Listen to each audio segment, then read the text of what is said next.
Check 1 2 1 2, bitch.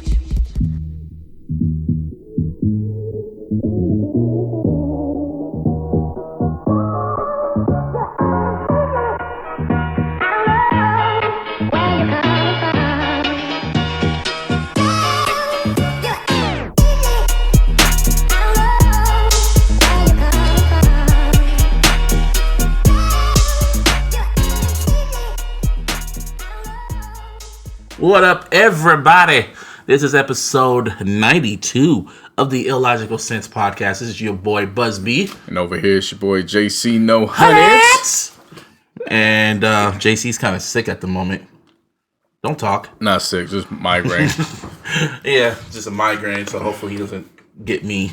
I don't know. Migraines, that they're not transferable. Hey, man, you got to be diagnosed with them.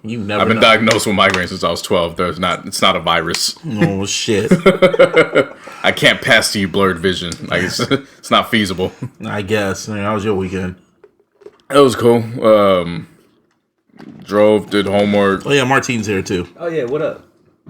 And we had a family event yesterday. I guess it's like an extended grandparents. They're my grandparents' old neighbors. Oh. So I've known them since forever. But they renewed their vows after 30 years up in Seaside, which is close to Santa Cruz. So we all headed up there, had a good time, and then came back and passed the fuck out. That's what's up. Well, me, I worked, but Friday and Saturday I went out. I felt kind of, I don't want to say lucky, blessed on Saturday. Two things happened. Saturday, the first thing that happened on Saturday, I was at Red Robin. After work, I had a long day, so I was just eating and whatever, because I was pretty hungry. And I remember at the corner of my eye, I always eat at the bar and shit. And at the corner of my eye, I see this couple. They were like a young couple. I kind of look over at them, don't really say much. I just, whatever. So I have my headphones on, listen to music, whatever. And then they get up and leave about like 15, 20 minutes later. So my food comes, I eat or whatever. And then when I'm done with my food, I asked for the check. And they were like, and the waiter was like, oh, no, just to let you know, that couple that you saw over there, they paid for your check. I was like, hold up, what? They paid for my food? They're like, yeah. And I was like, are you fucking with me? They're like, nah. I was like, did you know him? I'm like, no. And I was like, well, maybe they see you at your store, at your job all the time. I'm like, no, I never seen them in my life. Like, someday I didn't want to question it, but I was like, fuck it. I just got up hella slowly. Like, you're not going to tackle me or nothing? They're like, no, they pay for your food. It's a trap. It's a trap. And I was like, all right. Were you at IHOB? IHOB, man. Shit. You telling me that shit's real? Oh, that shit's dead real. Yeah, for the listeners who haven't caught on by now, IHOP is no longer IHOP. They're no longer International House of Pancakes. They are now International House of Burgers. Since when? Today.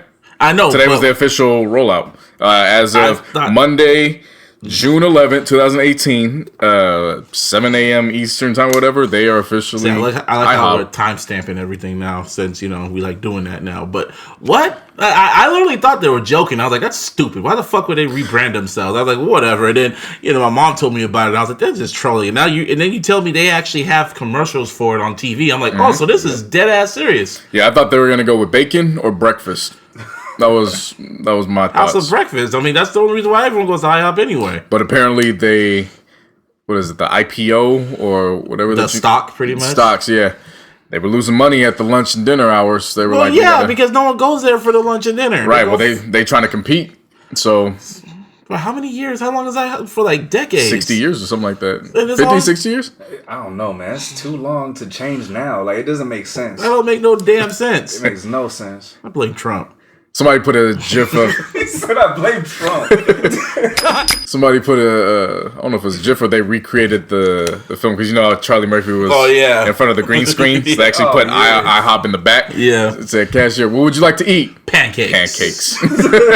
Pancakes. That's pretty much all it is. I'm like, nah, man, I literally thought it was just like an elaborate joke, but this is real. They said they wanted to announce it a couple months ago, but they couldn't because it was so close to April Fools. Nobody would believe them. So I still don't believe them. I guess I'm still gonna get them. I go in there for breakfast. When you leave the club and at 3 a.m. and you hungry, you go to fucking IHOP. Well, not IHOB, or Denny's? Denny's was my spot. Yeah. Yeah, but I'm just saying IHOP and Denny's were like the spots you go to. You know what I mean? I mean, the thing with this though is that I don't need to have it say pancakes or burgers to tell me what I'm going to order at 5 o'clock at Plus, night. it's been around for like 60. Breakfast for dinner is the shit. Hell yeah! But still, it's known for its breakfast, not its fucking dinners. IHOP, it's got a nice ring to it. Exactly. IHOB, Hey, it helps out the Pyrus. Like, what you want me to say? Yeah, that's boo. Yeah, and that's what YG said on Twitter. That's boo. Yeah, but get you some chocolate bit bookies. You know what I'm saying? Them pancakes. I gotta go, guys. I gotta go. I cut. So yeah, well, that's a nice Subway. Because speaking of blood, fucking Lil Wayne is free. Yeah, from Cash Money Records. Finally, I guess 5 years too late, maybe 5 or 6 years too late. I mean, I'm happy for him. Yeah, no, about time. Now he can retire, like you said. He ain't gonna retire. I mean, you're the one that said just retire, like 2 years ago. I know, but he's not gonna do it. He needs to retire. I mean, you got Carter 5 coming now, so when should it come? I don't know. I don't really care. I don't care because after hearing Rich Sex from, we get to that in a bit. I mean, this is a whole Cash Money topic. Yeah, Fuck true. it. Fuck it. Since Nicki Minaj dropped Rich Sex this morning, and hearing this Monday, just hearing what he had to offer on that, I'm like, yeah, that whole song is trash. And Nicki is bad and is 0 for 6. Really, if you want to keep it, but she really been 0 for 4 in terms of 4 years because she ain't really had a solo hit. I mean, let's think about it. There was No Frauds, and then the other two records that I hella forgot about. And then is these 2 records, and then is what's it called? It was Chung Lee and fucking what's it called? Barbie Tings, and now this record, and then she's about to release another one in a few days with Ariana Grande. Yeah, so she's gonna be 0 for 7. Shit. No wonder you push your shit back. No, she's really trying to find a hit. It's kind of sad to see. Like, she's really trying to throw shit at the wall and see if it sticks. And nothing's sticking. And she called it Rich Sex. When did DS2 come out? In 2014 or 15? 15. Or 16? 15. Yeah, DS2 come out in 2015. And Rich Sex with Future, that shit's a classic. That song itself is a classic. DS2 in the whole is a damn classic. Let's keep it really buck. So why the hell and the song is like only for basic ass bitches to like that damn shit. Well, I mean, I think Cardi B took the crown for that. If she's going to jump on that bandwagon, it makes sense because she also touched on the tour. So now she's going on tour with Future for the that shit's 2 years too late. Nicki Hendrix tour. And I'm like, only one of them really has the leeway to actually sell on current music, and it's not Nicki. Future doesn't even need to. See, this is what I've noticed about her and Drake. They need help from these Atlanta rappers to fucking sell out a show. Right. Which don't make sense because Drake can sell out a show by his name alone. I don't know why he needs Migos. You know what it is though? It's a money situation. So I'm not gonna hold that all against them because if you can get another headliner, that means there's more money. Because what happens is. Yeah, but it's if you're gonna cash out, cash out. That's the monopoly. But like the majority of everyone at that arena is not there just to see Migos. They're there just to see Drake. Same with Nicki Minaj shit. I think a lot of these motherfuckers were there just to see Future. Right, but if you go into that with the mind from like I'm here to see Drake, but I basically get a Migos show on top of that, cool. You know what I mean? It's like get a 2-for-1 type deal. It's a way to confuse the consumer. I get it, but at the same time. I know. Come on, Nicki. You can't. So pretty much, if Nicki was by herself, she won't sell that shit. I won't even be surprised if she cancels some of these shows because she won't sell out them damn shows. I wouldn't be surprised. I mean, Cardi B going on tour with fucking what's his name, Bruno Mars, and she's going off tour with Future. See, says a lot. That's a difference between guns and butter. You stupid motherfuckers. Yeah. Cardi B about to have another #1 record in the next week or two with I Like It. That shit goes off in the club. I told you when it came out. Oh my god, that shit goes off in the club. Right when it came out, I said that's gonna be the summertime hit. Definitely called that one. Oh my god, that shit goes off. Them females lose their damn minds, man. But back to Wayne. So what was it, June 7th? So this past Thursday, reports come out that the courts had finally reached a verdict on the situation and that it wasn't Birdman, but Universal. So Universal Records will be paying him his $10 million of the $50 million that he was owed. Sounds like a bailout. Right. So he is now officially off of Cash Money. But Drake and Nicki are still stuck there. Right, because if you read the contract, he only owned 49% of Young Money. The other 51% was retained by Birdman.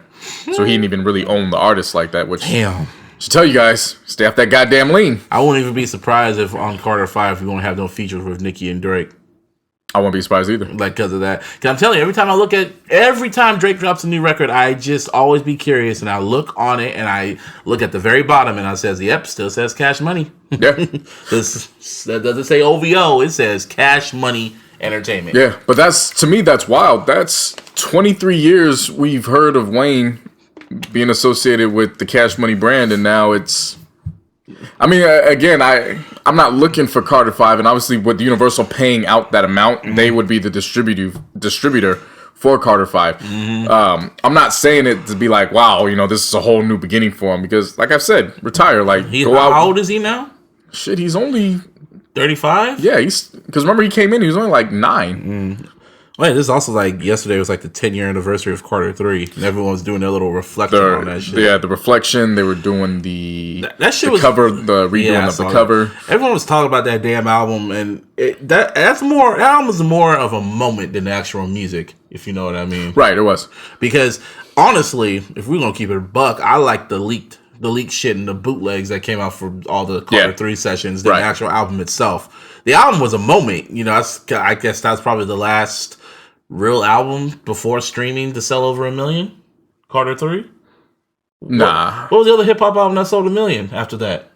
He did it again. I don't count that one. I don't count Carter 4. I don't. You know that. I don't. We all know Birdman bought those. That was only 900K. That wasn't a. Okay, we'll scratch million. that. Yeah. Didn't M do it with Recovery? No. He was 600. We talking about hip hop or artists altogether? Okay, but yeah, that's probably the last one. Last one to sell over 1 million. At first, I was kind of skeptical, but then I just remembered. Actually, let me look that up right now. All that hype.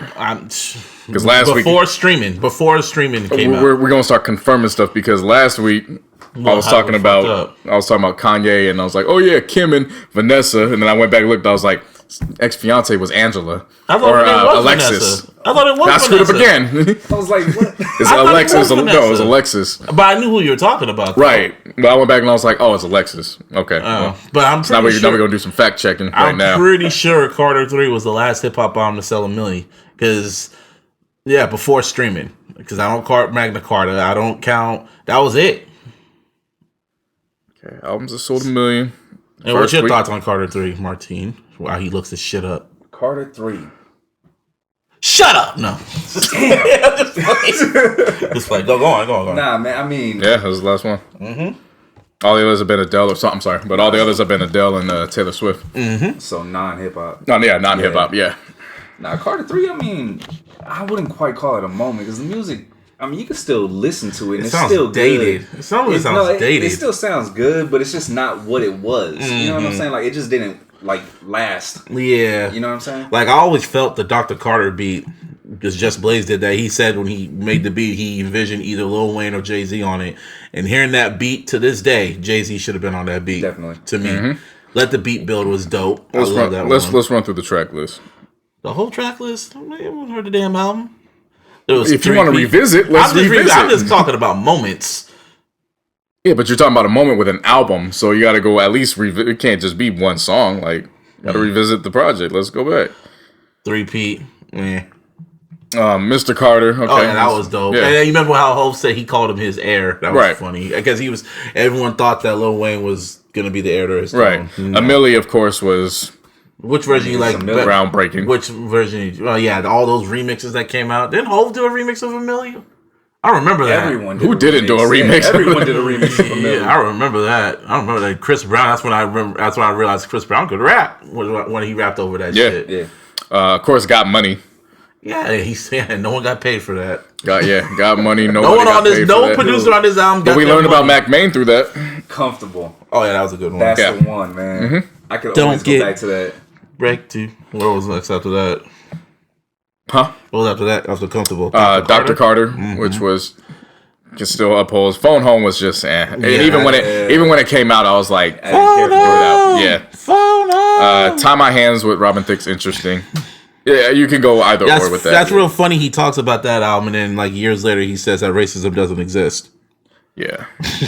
Yeah. What is it? It's that fucking lean, man. Tie My Hands. I remember that one. Oh, no, I mean, not Tie My Hand. Miss Officer. Yeah, of course. That's classic. Yeah. Let the Beat Build. That was Mrs. Officer. I mean, if we want to talk about groundbreaking, Mrs. Officer is what led to Kid being on G Unit. Oh, yeah, because he was rapping on that, right? Yeah. So, I mean. Yeah. And then, what's it called? Let the Beat Build. I love that song. Yeah, that was one of Kanye's best produced records. Shoot Me Down. To this, Lollipop. I'm still very anti that song. I don't know why he picked that as the first single. Because you got to remember, when that album was coming out, all those leaks came out, and it was nothing but fire that came out of them Carter 3 sessions, man. So right, no, I agree. And then the leaks. Remember the leak that came out when all the leak EP? I was like, shit. Lala, what was Lala? La la la la la. Why did he put that on there? See, it was the David Banner one. The other La La La one, the one that was on the other one. That one, I wanted that one on the album. Yeah, that could be on the fucking playlist. I remember that one. Yeah. Pussy Monster. What was that one? So Pussy Monster was the bonus one, but because Playing with Fire had the copyright and the lawsuit issue. Oh my god! I remember Playing with Fire. Yeah, they had to take it off because they didn't have the clearance for it. I never heard Pussy Fire. Wow, was it good? No, it's not. No. Nope, Pussy Monster is not good at all. That's why when I go back and listen to it, I'm like, damn, man, like you took off one of the core.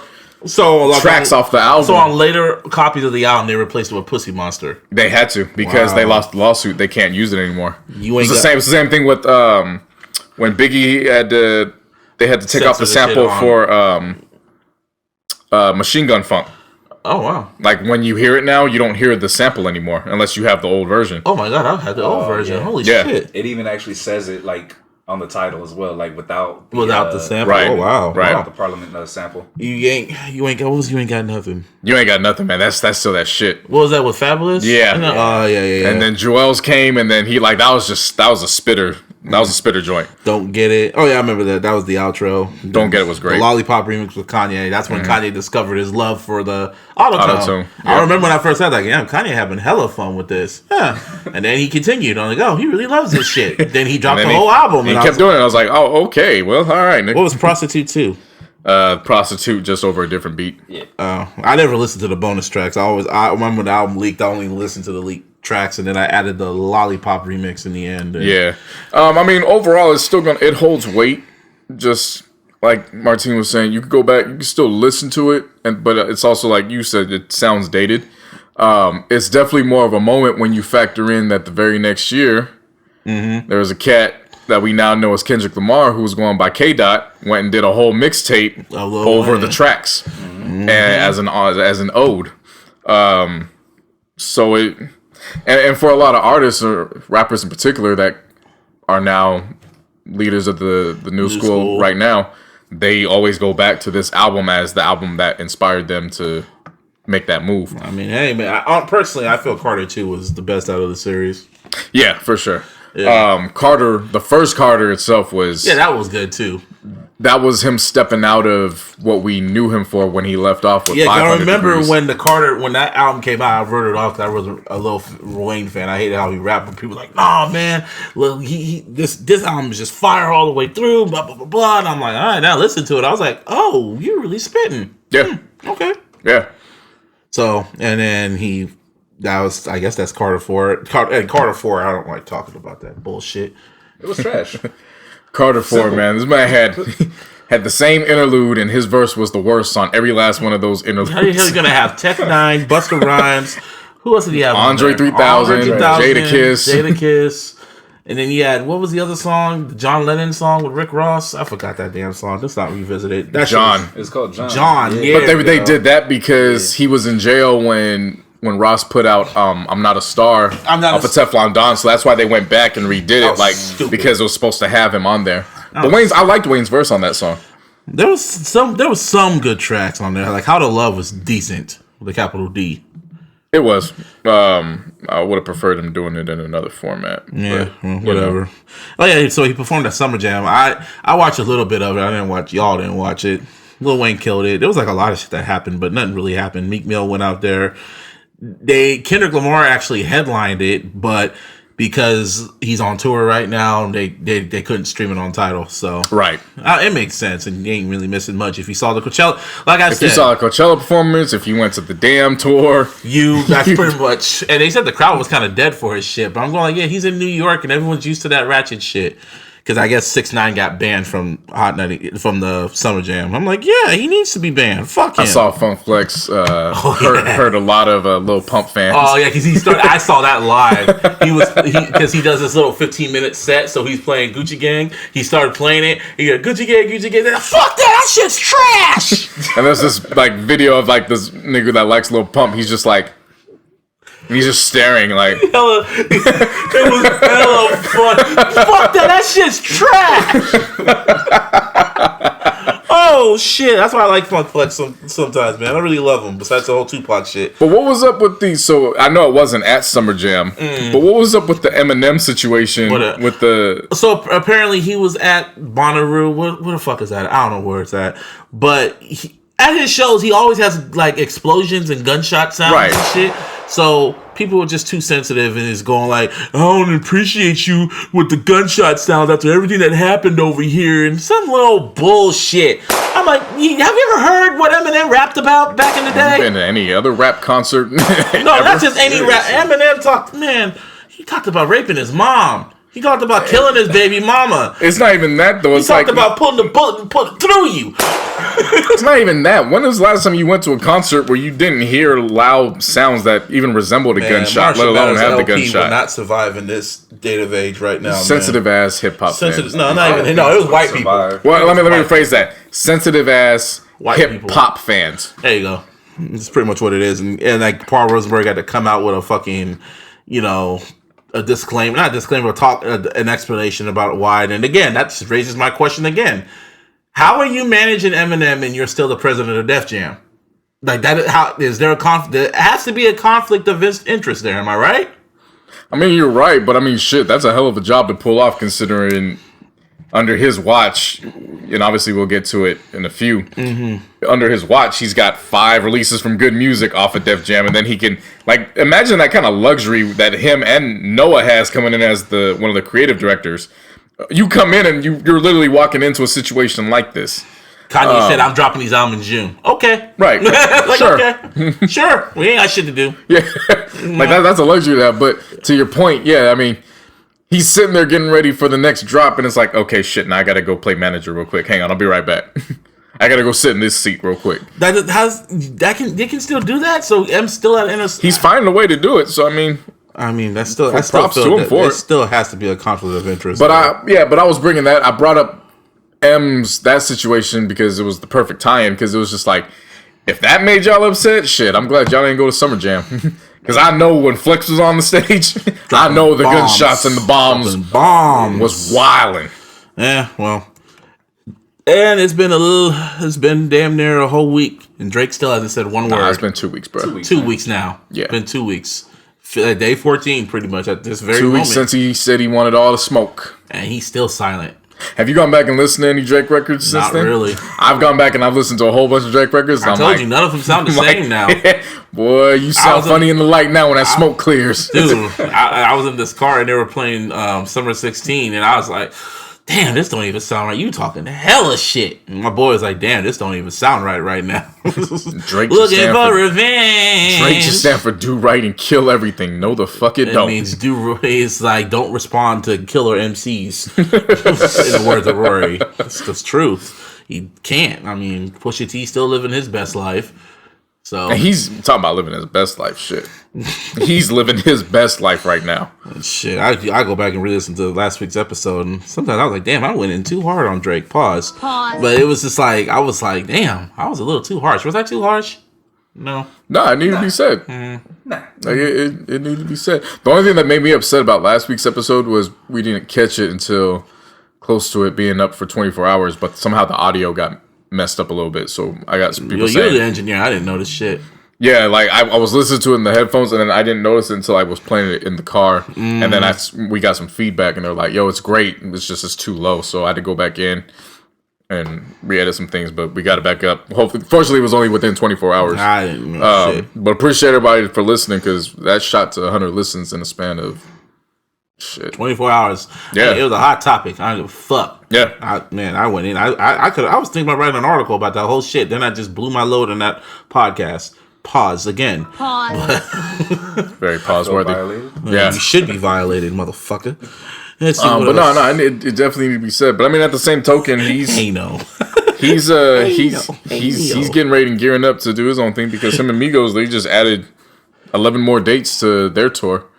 So yeah, you just talked about that. He's going to be out there in the public. He has to come out the shadows eventually. Right. He really has to come out and he has to talk about it. That's what I'm saying. Like, he has 1 month, because that tour starts, I think, July 25th. He has one more month to talk. He's going to drop. There's 2 more weeks left of June, so he has. Yeah, either you're going to drop or you're not going to drop. He's going to drop. No, what I'm saying is either he's going to drop in June or he's not going to drop in June. Either way, he has 1 month before you got to start doing all the promo, regardless of what happens, and it's going to have to be brought up. And he's going to have to talk. Well, he doesn't have to do promo. He's just going to, you know how it's a bad look if you don't do promo. No, he's going to do promo. He's only going to do one little interview and then and he's going to have the music speak for itself. That's what he always does. Of course, but Zane Lowe ain't going to help him with this instance. He needs to go to Hot 97 or Breakfast Club or have Charlamagne talk to him or something. He needs to live his truth. You know he don't trust them. Yeah, because they tell the truth. Right. They ask real questions. Right. That's why. Talk to Angie Martinez. She'll be cool. Angie's always nice. I mean, nice. Oprah. I mean, nice is nice, but at the end of the day, but she won't be so hard pressed. She'll keep it like she'll ask the real questions, but she'll just be like she'll kind of hold back and pressure. But see, even for him, even for him, I think that'd be like, oh, she's stepping over bounds, asking like, you know what I mean? Like, yeah. Well, at the same time, man, Drake just needs to man the fuck up and live his truth. You are hiding a child. Like I said, if I like how he said it every time. I just laugh at that. Oh part. Yeah, now speaking of that, so we were at the vow renewal yesterday, and I kept, for whatever reason, I just kept reciting the lyrics out loud before the ceremony started, and Larissa kept putting her hands to my mouth like she was Ed Lover covering Tupac's mouth when he kept to do that shit like 2 weeks ago with her. No, but. We didn't do it. She was literally doing it like, shut the fuck up, stop saying it. And then she let him go, and I go, you are hiding a child. I'm surprised Push hasn't made t-shirts of that, man. Well, somebody made a t-shirt on Nike. Yeah, I remember that. I sent that to you. It was just like saying it. It would have been funny if it was on Reebok. Just the way he said it. Just, you are hiding a child. You got to slow it down, too. You are hiding a child. He said it like it was, what's her name on Fix My Life. Not on my watch. You are hiding a child. That's must-see TV right there, man. Oh, my God, man. That record is going to stand the test of time, man. It's going to stand the test of time. He's going to... No, for sure. Drake's going to have to live with that record haunting over him. I mean, we're talking about moments. That's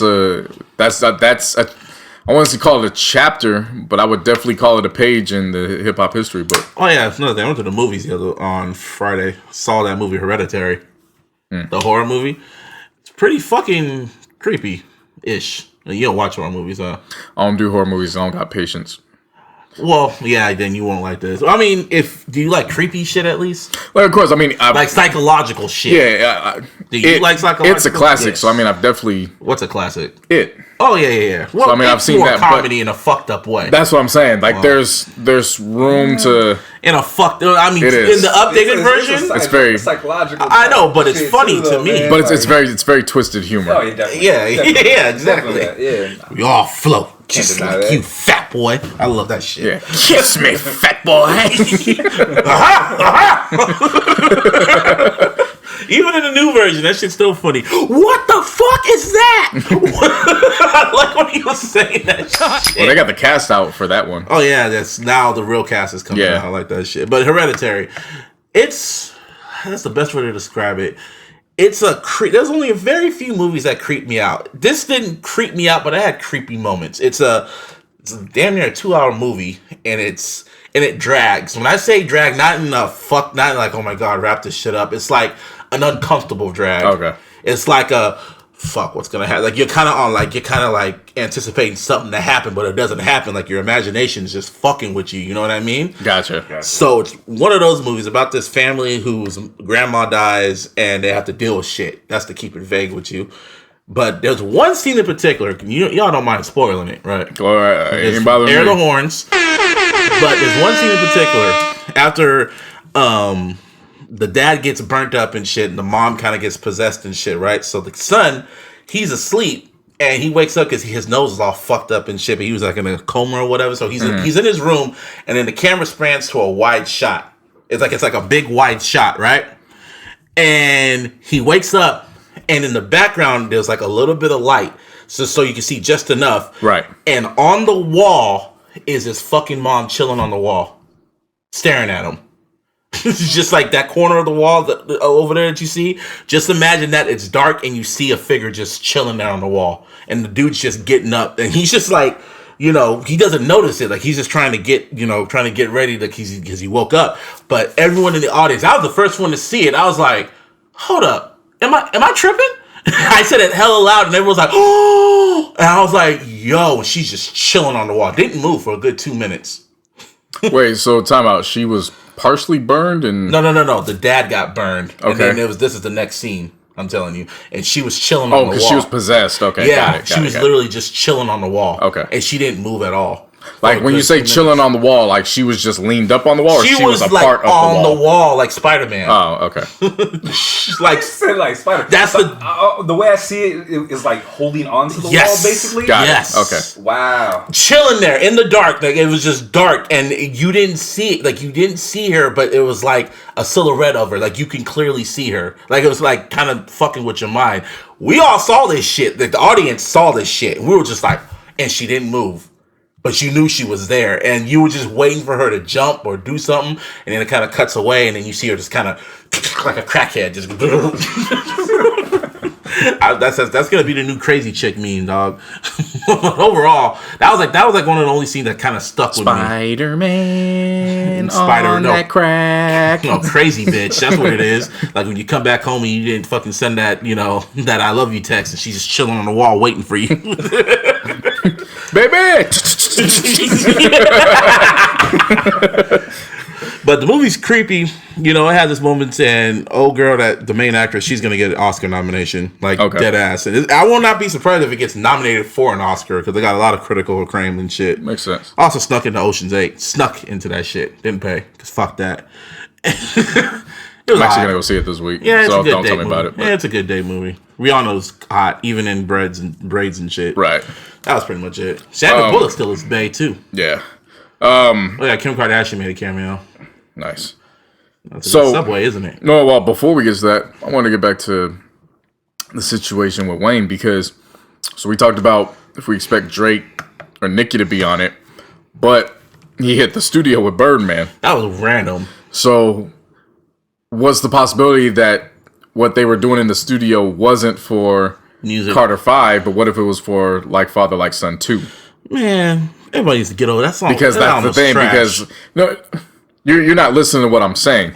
I want him to retire. I don't want new music for him. That's not what I'm asking. I'm not getting people excited for that. I'm bringing up possibilities because now that Birdman doesn't have control over him, Birdman's got to make money somehow to stay afloat. True, he does. So just because he didn't shove out that $10 million, you lose a lot by having Wayne out as a free agent now. Right? He's no longer a part of your brand. They're probably just having makeup sex. So and they said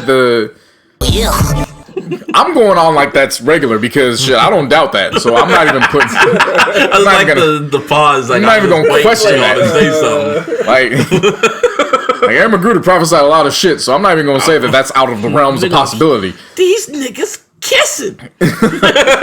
So because when they said the picture was deleted, but somebody got the picture before, but they didn't get the caption. But the caption had read something to the manner of like father, like son.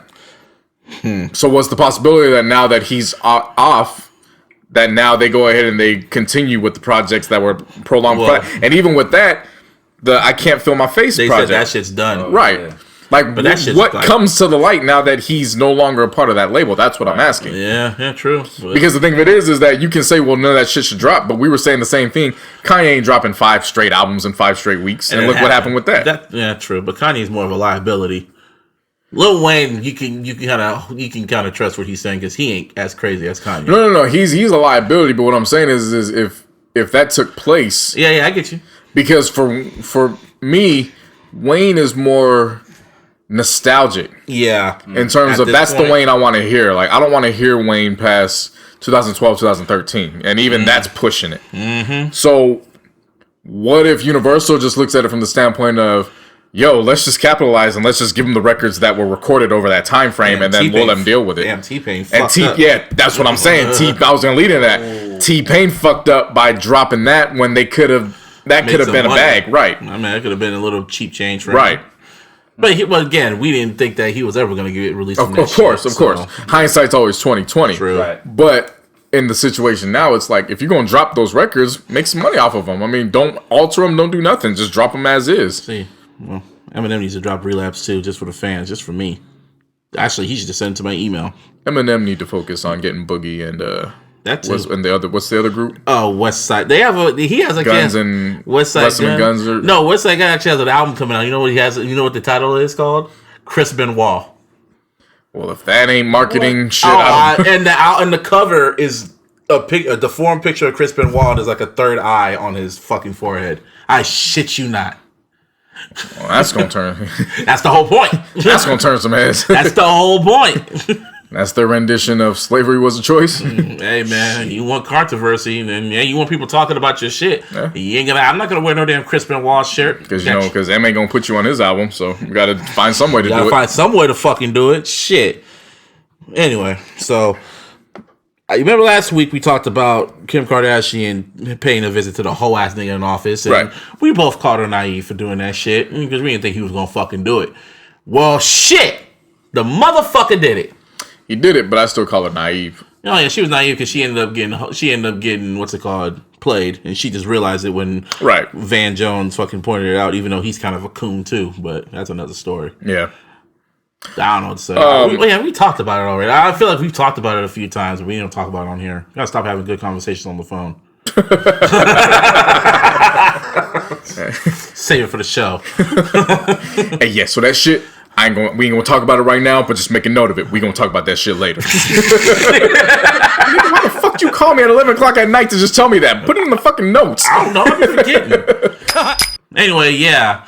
Well, yeah. I mean, props to Kim. Yeah. Because my thing is, this is something that has been on her heart and she's been supporting for a while now. So it wasn't like she just, wanted to get a part of the bandwagon or the Black Lives Matter movement or nothing like that. Right. This is actually something that that's been close to her heart for a while. So props to her for seeing it all the way through.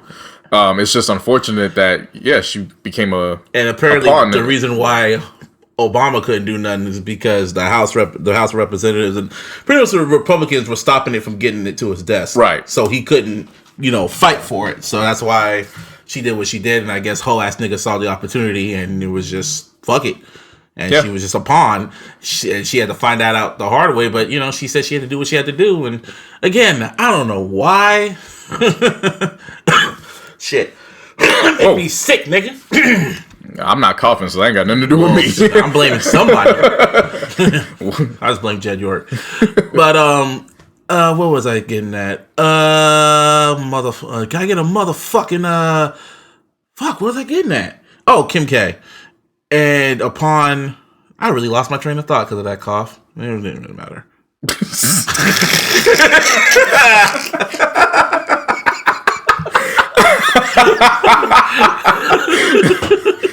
I have a soft spot for her, so that's all I could come up with. So maybe you're gonna get into the social media. I was gonna lead into it, but because it leads into the whole Jay-Z. Well, I mean, since it got screwed up, might as well let's just jump into that. Anyway, point so right Jay-Z and Beyonce. No, not that. Just what? Social media's response to her. They were silent. Yeah. Oh, there you go. I guess that's what I'm getting into. I think. I mean, I could have gone into that, but you were more focused on the story than I was, so I was giving you. Oh yeah. Trying to give you the alley-oop, but you fucking JaVale McGee'd it. Nah, I don't watch fucking basketball like that. Well, he's on Shaqtin' a Fool all the time. It's not a good thing. I don't watch Inside the NBA. Shaqtin', just listen to the name, Shaqtin' a Fool. I know what it is. So that should tell you you did not succeed. You fucked up, bro. There you go. Fucked up. English, motherfucker. Anyway. So Kim freed the chick and all that, and Twitter was kind of silent about it. Like the Black Twitter elite were pretty silent, if you know what I mean. Right. Because I saw it, I was like, oh shit, she did it.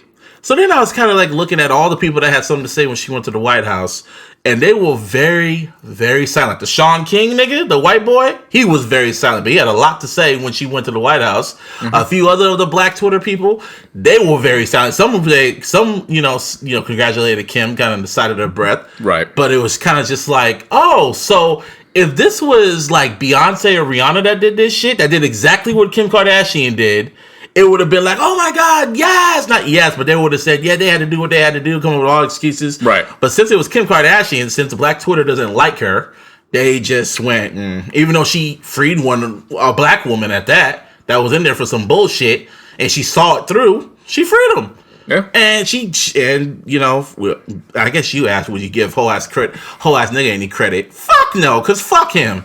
But I think that's how they look at Kim. Fuck no, fuck her. Mm-hmm. So it's a slippery slope, I guess. But whatever. Have that same energy. It's an unfortunate situation because when you look back on what she's done, she really hasn't done much to be outcast in that light in terms of the others, in terms of celebrity. Yeah. But it's the fact that the family as a whole, they pretty much made their biggest bucks capitalizing off of situations. Yeah. So that makes the audience and the onlookers, they don't trust her. Exactly. So on one hand, it's like, damn, she really did do something that this wasn't about jumping on a bandwagon. This was near and dear to her heart. But on the flip side, I brought that up to you. It was like, okay, well, considering all the mistrust that we've had with who's in office right now. Whole ass nigga in office. Right, well. You say the name. Whole ass nigga. Like the pimp name slip back. You gotta say, I actually didn't say his name at all. You were actually the one that started the show off actually saying his actual last name. That was my fuck up. Yeah, so you gotta edit that out. Nah, that stays. That stays. But the point I was bringing that up was that, okay, so let's say he does something that's just outrageously tremendous and benefits a lot. Would you give him credit? And like you said, he was like, no, fuck him. So it's like, okay, well, now you got to understand that. Where they're coming from. Right. But Ho ass has done a whole lot of shit to make us be like, fuck him. And Kim, all Kim does is just show her ass. I mean, she doesn't really do, people on Twitter think that she's a secret racist or some shit like that. And it's like, I don't know, it's always those people that think you're secretly racist. And then all of a sudden, it's like she wants to come out and say, yeah, I love niggers. Fucking niggers. Like, they want her to say that type of shit. It's like, we got you. I mean, they want her to, but at the same time, she didn't. And rightfully so, she cleared that up. But months ago, she didn't help that situation when it was like, okay, just forget the makeup artist, whatever. Yeah, and then she backtracked. Right, but that's what you mean. Yeah. That's the thing. It was like, why did you really backtrack? Was it because you wholeheartedly felt that way, or because remember last week when Kanye was talking about, she was talking about hurting the brand? It always goes back to that. Are you doing this because it's heartfelt, or are you doing this to protect your brand? Yeah, and we may never know. I'm thinking that maybe because we talked about that. I think that's what I was getting at. When she mentioned that part, when Kanye mentioned that shit on the album, everyone was going like, "Oh, you just hurting the money." But in my mind, I'm thinking, well, maybe she's just thinking not just the money, but she's thinking of trying to get that chick out of jail and everything that she's trying to accomplish. Right. And Kanye saying that shit fucks everything up. Right. So that's probably why she was upset about it. It's not just my money. You fucking disrespecting me as a person. I'm standing next to you. You my fucking husband. You saying this stupid shit. Right. Yeah. You know. Definitely. So I buy stock in that. Yeah. There's like this, but it's just like, which one is it? But I pay attention to actions, and Kim's actions are just I don't know. I still have a soft spot for her. I don't know why. It's still fucking weird, but like I said, it's an unfortunate situation because you still have people calling her a hoe, and I'm like, everything she's done in public with men, she's been attached to them. Like, it wasn't just flings or anything. Like, she was dating them. She was for long periods of time. For long periods of time. She didn't just make a sex tape with Ray J. She's not like Amber Rose or Black China getting pregnant all the damn time and dick hopping to other niggas. Like she was in long term relationships. That Amber Rose situation, man. 21 Savage then came out looking like Minister Farrakhan Farrakhan after he done left her ass. Shit, man. Have you seen 21 Savage and heard all his sound bites since ditching her? I heard he took a gun out of Man, the pool talking party. about he's. Did you hear what I just said? What? He took a gun out of the pool party. When was this? I guess this past weekend. Hey man, sometimes you gotta. His last name is Savage, bro. Yeah, no, but you were about to go into the whole shit like he was Malcolm X or some shit, and then I just pulled that out by any means necessary. But hey, you gotta do what you gotta do. 21. But what I was saying was he's starting financial literacy classes for I think young adults. Is he drinking more water? He's actually drinking more water. And then recently a report came out. He said, I'm not really into buying that much jewelry anymore because I've noticed how much my bank account has increased when I stopped spending on frivolous shit. So it's one of those things where that's what he said. No, I just added that. Okay, I added some flavor. I'm just picturing. I went into my Stephen A. bag and I added some flavor. You went in that T.I. bag. That's what you did. Nah, T.I. uses too many syllables. Frivolous is like frivolous. That's 3 syllables. T.I. be hitting you with 7 syllables minimum. I can see 21 saying that. T.I.'s. He comes in. My debauchery of disputes. It's so frivolously. How do you say that, partner? Non-negotiable. Non-negotiable. Let me hear you some shit with like, man. Oh shit. But anyway, what are we getting at with Kim? Oh, so this is what I was gonna get at about with Kim. So the On the Run tour started with On the Run 2 tour started with Hov and Beyonce. Right. And the booklet came out, like the tour booklet and shit. That booklet, boy. Well, I'm about to get into that. That booklet. And it shows a lot of revealing pictures, especially of Jay-Z laying in bed with Beyonce, butt-ass naked. Now, I don't want to see Jay-Z with his shirt off, ever, in life. So, and I think Jay-Z doesn't want people seeing him with his shirt off, but Beyonce probably told him, remember Becky? Yeah, shut the fuck up. You better get your ass in that. Man, that's what it all boils down to. Jay-Z don't want to be on this damn tour. If you look at his body language, he does not want to be on this tour. He has to make money for Live Nation. He has no choice. They signed another 10-year contract. He has to make that money somehow. He can make money just by sending other motherfuckers on tour. He does not want to be on this tour. He signed a contract with Live Nation. He has to go on tour. He doesn't have to do shit. He does. It's the fact that she don't want to leave his ass in New York. So he got to go.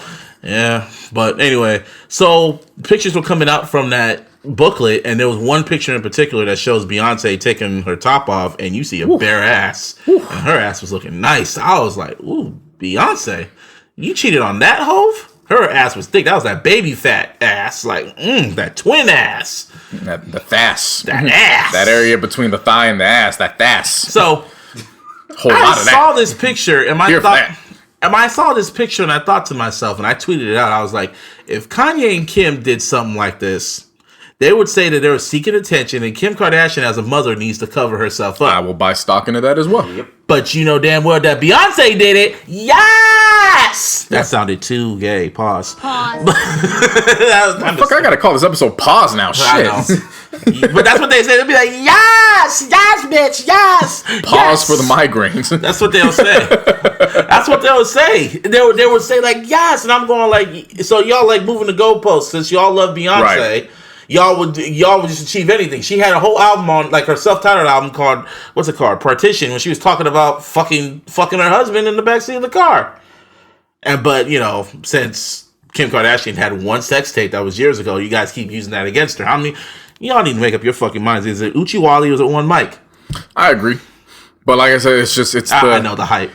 It's not necessarily the hype. It's what has past history, because, I mean, it's the same thing if you got somebody that's changed their life over, but they used to rob, steal, and murder in the past. True. Just because you change your life over doesn't mean you're going to garner 100% trust at that point. True. So it's a case by case. Now, I agree with you 100%. Because I know how these niggas are on. Yeah, if that was Kim and that was Kanye, it would have been a whole different scenario. They just doing it because, number one, she wants to get attention for what she's doing, and number two, Kanye's in album mode, so he's ready trying to sell. And even if they're not in album mode, you know how they are. You know how it is. Right. It's unfortunate, but it is that the game's a game. That's how the game gets played. Speaking of the Kardashians and West, since we're sticking on this for now, they were on Family Feud last night. The Family Feud episode. I recorded it. I watched it. It was pretty funny. I'm gonna watch it. You sound hella mad. God, man, it should be on YouTube. Kanye was laughing at Kanye had a smile on his face the entire time, dog. I never seen him smiling that much anyway. It's kind of sad because it was literally taped a few months before he put on that fucking hat and bleached his fucking hair. Yeah. My mom told me, like, he goes crazy when he fucking makes his hair blonde. That's when he starts saying crazy shit. And I was like, well, he did shave his head. He did shave it off when he said made the slavery the choice shit. He's like, yeah, but the blondness was still in him. I've convinced myself that he wants to live out the Frank Ocean blonde cover. But Frank Ocean's hair wasn't blonde though. Yeah, but in Kanye's mind, it was blonde anyway. Yeah, like I feel like he wants to relive that image. I need to watch Meteor Man. I haven't watched Meteor Man in a long ass time. You know what I haven't watched in a long ass time? What? On that topic? What the hell did you drop? The Parenthood. Oh, the TV show? The TV show, yeah. Wow, that's taking it back. Isn't one of the daughters like a crackhead now? No. Oh, that was the chick from In the House. Yeah. Damn, that's how old we are now. We recognize these damn old ass 90s black sitcoms.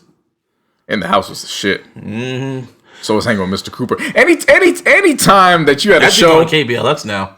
Yeah. Any time that you have a show where the protagonist was a former athlete, you knew that shit was gonna be fire. Or a comedian. Or worked in the entertainment industry. Sinbad had his show? Yeah, like anytime you had that show was fire. Remember Sinbad's sitcom? For sure. Yeah, Raven was on that. Well, no, she was on Hanging with Mr. Cooper. Raven was on everything, man. True, except for Bill Cosby. I know, too soon, right? Too soon? Too soon? No? I mean, no, what I'm thinking of is, wasn't she? Because... Wow, I never know. Now you took it. We don't know. You took it there. Damn. I'm just saying, at this point, now that everything is out on the table, shit, what else was going on the set? You're getting mad that you have R. Kelly on your shit. But the pudding. Okay, so yeah, like I said, those are just some of the sections that we don't talk about. Let's not talk about that. They're just there. So anyway, the Kardashians were on there. It's pretty interesting. It was kind of interesting. Kim was on Kanye's side, and he had his cousins on. He had his cousins on there, and two of his black cousins were there. And I was kind of thinking to myself, hold up. I think this is what you're looking. Nope, it's not. I don't know what'd you drop. It was the. I don't know. You'll find it later. Anyway, his cousins were on there, and I was wondering which cousin was the one that stole his laptop. You remember from Real Friends? Yeah. I was thinking which one of these niggas was the one that stole his laptop, and he had to give it back for $250,000. You know his ass wasn't getting invited to no damn Family Feud. You never know, man. These niggas look fucking rough. And I was thinking, man, they look like niggas that would steal his damn laptop. Every single one of them.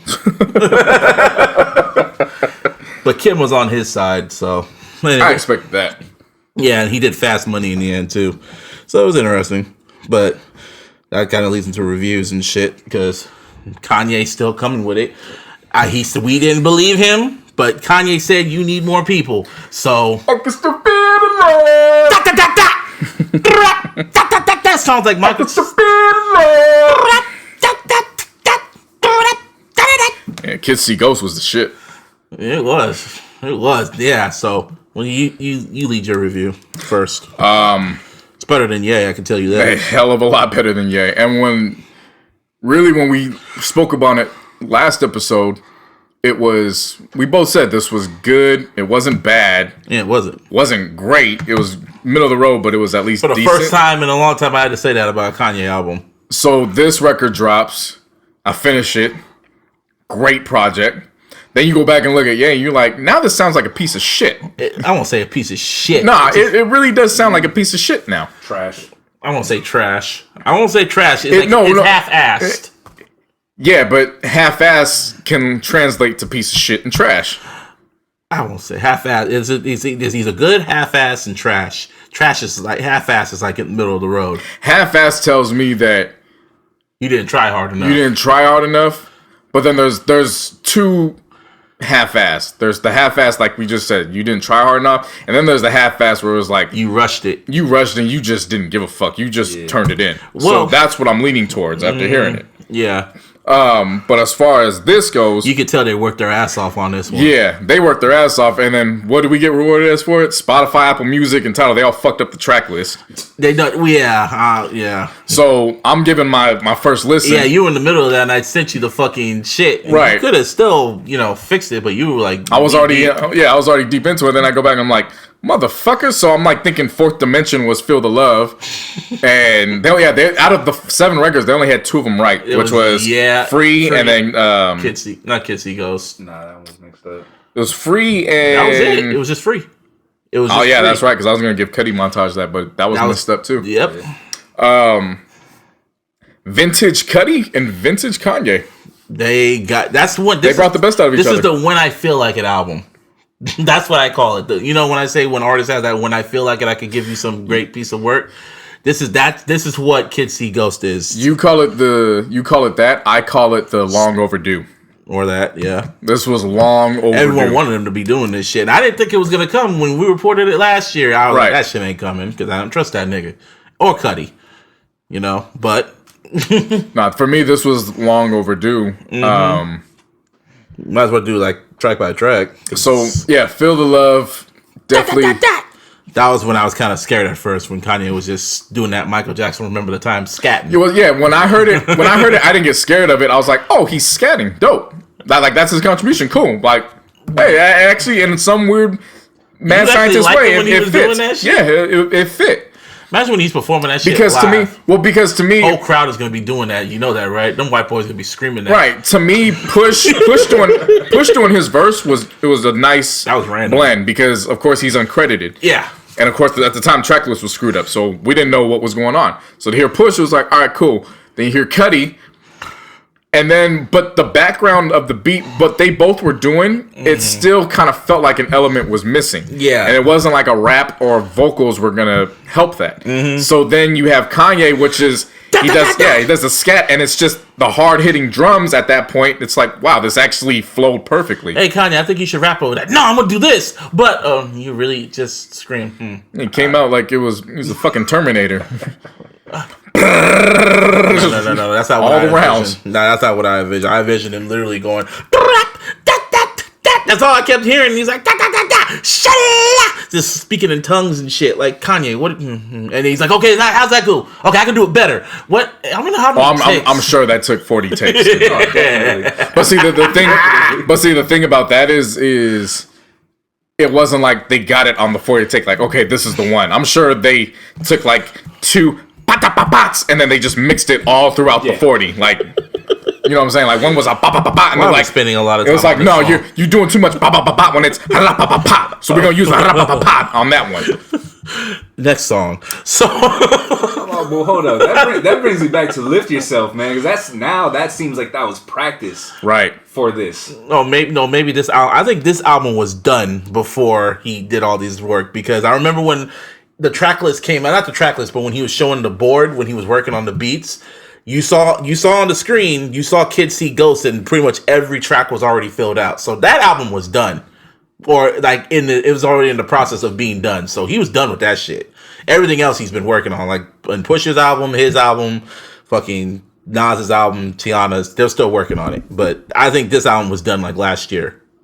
Well, I'm glad they had a fucking cover art ready to go for this. They had everything ready to go. You have to wait very long for that. Yeah, I gotta like the cover art on it. Yeah, no, it matched. It took me back to 808s, damn near. No, it took me back to Graduation. It was like a nice blend of both of who they are, who they were, and who they are now. So Fire. That track Lean into Fire was, I like that transition. Very nice sequence. And Kanye was rapping on this shit. Throughout the whole album, he was rapping. Right. Like, also, and people were pissed off hearing that shit. Like, what the fuck? And I was like, are you really that surprised? You should not be surprised at what Kanye West does. Fourth Dimension. Fourth Dimension was great. You know who the dude is? Louis Prima is a sample. I know, but do you ever seen The Jungle Book? Yeah, okay, thank you. The monkey. Do I want to be with you? Oh, wow. I knew that. I made the connection when I saw that shit. I was like, oh, and it sounds like him. Nah, Fourth Dimension is... The way Kanye flipped that. Fourth Dimension is a joint that you play when you work out, you play when you ride down the street, when you're trying to get motivated and all that. Now, that sample is pretty dope. Yeah, that sample. That's that dope. record. Kanye went back in the soul sample. I wonder if we're gonna in the Nas project if we're gonna get a speed up sample because he's just using sound like we haven't heard the Chipmunk sound in a minute. I mean, I'm expecting an Illmatic sound. We'll get to that in a bit. Not a redo of Illmatic, just the sound. Yeah, I know, Like but I'm just saying in Kanye. general. Just in general, Kanye hasn't done the But the sped up. Got to go back to that old. The school college shit. dropout Yeah. speed up We'll see. soul sample. We'll see. I'm just kind of shocked, but anyway. So Fourth Dimension was dope. Free Ghost Town Part 2. That's Definitely shit. a highlight.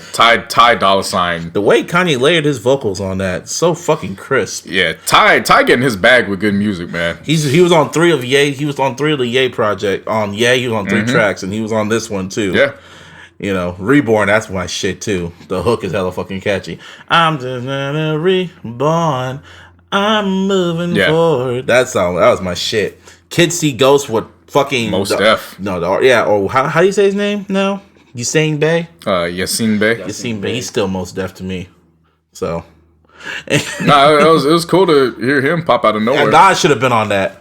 On Kids See Ghosts. And someone on Complex made a good theory that what they should have did. Because you know how They should have one artist lead into the next one. yeah, like how Kanye makes was sense. on Daytona, and on Ye, Kid Cudi was on Ye, and then on this one, Nas should have been on it since his album. That would have made sense. Kids, he would have been perfect on Kids See Ghosts. That beat was perfect. Well, it wouldn't have been the first time that we would have seen a formula like that. Because, like I said, that's what Death Row Records was doing. Mm-hmm. Except they obviously the albums were spaced out, but that's how they. Didn't No Limit do that too? Kind of.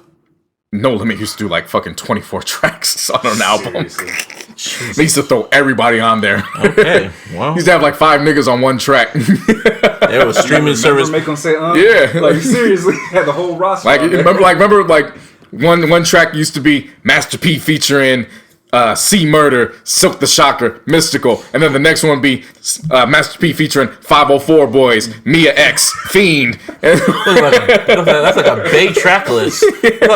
Damn, that's how Bay Area artists. But the do funny this thing shit was now. the first track would have C Murder and then Silk the Shocker just as them, and then the next one would be 504 Boys, even though it was fucking Silk the Shocker and C Murder and Master P together. Oh, Silk the Shocker's ass fucking can't even catch a fucking beat when he's rapping, dog. You mentioned the like Bay Area music or whatever, right? I mean, he started. In I know, the Bay, I know, So, I mean, I know. He Richmond. he got it all. But from I'm there. just saying, like that's how when I look at a local Bay artist's like music, I look at the back cover, the track list, and it says featuring a whole slot of niggas I never heard of, and it's like, Anyway, back to this album. Cudi Montage was a good ending, Perfect ending. and it was 7 tracks, but it didn't feel like 7 tracks. If it was perfect length. It was great, perfect. Yeah. And yeah, just show, and I'm seeing a lot of good reviews. Like fucking the Needle Drop gave this shit like a 10, and he rarely gives out 10. He gave Damn a 7. You know, and he's a Kendrick fan. He gave like Super Butterfly like a 10 and shit like that. He gave this album like a light. What's he called? A strong 10, like 9, strong 9, light 10. And he rarely gives those out. So I'm like, okay, Interesting. I know. Yeah, So I enjoyed the hell out of this record. same here. It's still growing on me. Right when Ye was about to kind of grow on me, this album came and I was like, oh my god, I'm gonna bump the shit out of this. Well, because also it was the reemergence of Cudi. That too. So it was a Kanye and Cudi album, but I liked how Kanye was also he was spitting, but he knew when to take the back seat and let him shine and do what And he he needed just to do. worked on the production. So in essence, it kind of felt like the vibe of Division, where Daniel's the vocalist, and then what's what what's cat's Kanye name? did on 1985 is the producer, Yeah. That's kind of Kanye did on Watch the Throne, kind of. right? Because people keep saying that Kanye outspit Hove on that. I'm like, no, honestly, if you really listen to Watch the Throne, Kanye kind of took a backseat on it. Of course, yeah. Hove was spitting a whole lot. Almost. Nah, Watch the Throne. I still say Kanye 8. How? Kanye 8 on Watch the Throne. And beat wise or just the lyrics? Both. I don't think that. Kanye was eating What on songs Watch did the he Throne. eat Hove on? Otis, he definitely. I think he configured it in a way where it was. Jay kind of sounded a little out of his element, somewhat. Not really. They were both. What was it? Illest motherfucker alive. Nah, Hove Ham. got the what? Ham. Meh. Jay kind of had to adapt more than Kanye did. That was a bonus track, though. What about like the actual song? I mean, we're counting the tracks. Like, Okay, there's that, and what else? I didn't like New Day just off the fact how it was mixed. Like the sample was too rough. The sample, like, it clouded their vocals. You can't really hear the vocals past the sample. What about Gotta Have It? Which one was Got That? Ooh.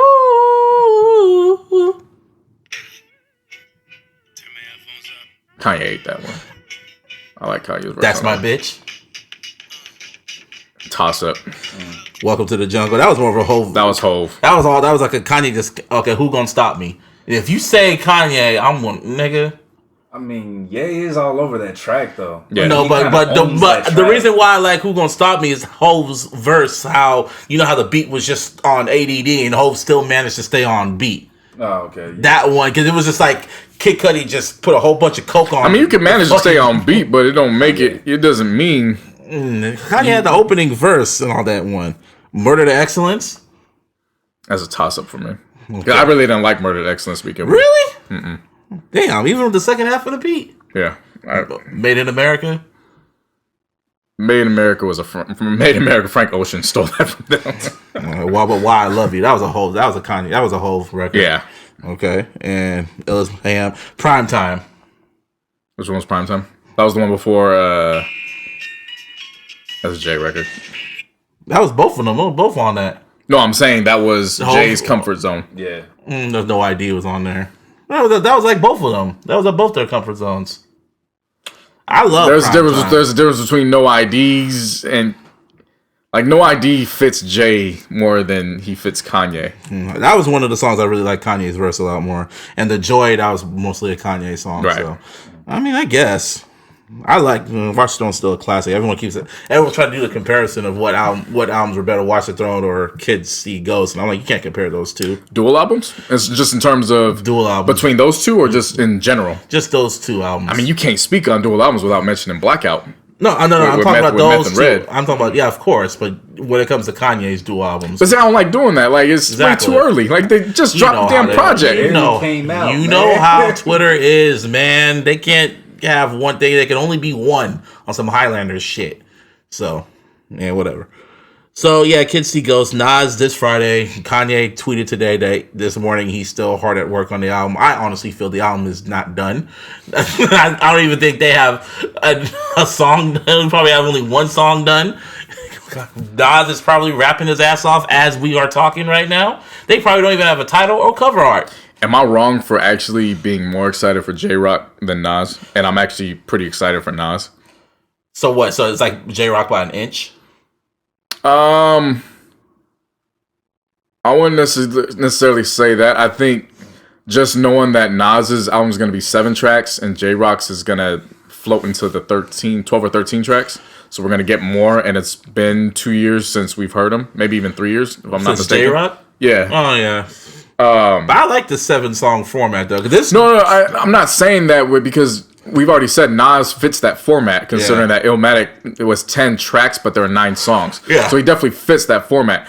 For me, though, it's just with all the shine that Kendrick's gotten and knowing that J-Rock was the foundation for TDE, and then seeing the artwork come out and actually seeing on the back of the artwork, it's not just TDE anymore, it's Interscope. So his album's actually coming through Interscope being distributed. So that's why his video was big budget. Right. So just in knowing all that. And the features he got. Yeah, and I mean, the fact that we haven't heard an offering from Nas's album yet, and I'm not holding that against him, but J-Rock, we heard the album rendition of King's Dead. Well, the album rendition. Because it doesn't have Kendrick's, it only has Kendrick on the hook. It doesn't have the ending for Kendrick. Really? It's just him and Future. That's so, it's going to be on the album? Yeah, it's going to be on the album, yeah. Oh, wow. So it's that, and then we also heard... I'm still going to add the fucking Black Panther version. The new one, the bloodiest. The opening track? I didn't listen to it. I held back. So I want to listen to it. Waiting. I'm waiting for the whole shit. And then on top of that, so on top of Kendrick and Future being on there, he's got J. Cole on there. Yeah, I was shocked. He's got a Jeremiah feature, and then SZA makes an appearance. And Kendrick's on another record too. Right, and then of course Win is actually the song that closes out the album. Win closes out the album. Yeah, interesting. So Bloodiest starts off, and then Win closes. So the first single is the last track on the album. Mm-hmm. Okay, that's Top Dog knows what he's doing. Technically, the first single was King's Dead. Yeah, King's Dead was the first single. Yeah, it's on J-Rock's fucking Vivo. So right. I can't wait for J-Rock. It's been a long. When was 90059? When did that come out? 2015. It's been 2 years. Yeah, because we went to see Kunta's Groove Sessions a couple months after it dropped. I'll say it's been like 2 years. 2.5, 3 years, yeah. Yeah, so Kendrick always has a 2-year limit. Everyone has a 2. You got 2 years to get your shit right. Right. Drop your album, go on tour, record the shit, drop it. Back to back to back. Yeah. So we got Sir, we got the Black Panther soundtrack, we got what's his name? J-Rock, and I guess later on gonna be Schoolboy. Schoolboy Q's gonna drop some by, I don't want to say by the end of summer, but leading into fall, I think is when he's gonna release his. Yeah, okay. Well, speaking of the Black Panther soundtrack, and one of the artists that was on the Black Panther soundtrack, Jorja Smith, Yes. she dropped her album. Was it Lost and Found? Lost and Found. I was about to say Lost and Found. I was thinking of the Will Smith shit. Hey, that was a good album, by the way. Man. That was years ago, but yeah. Well, we'll talk on that later. I know. I got some stuff to get off my chest when it comes to Will Smith. In a good way or bad way? We'll get there. Oh, shit. We'll get there. Okay. Well, go to Georgia. I was very happy with this project. Yeah, very R&B. I liked it.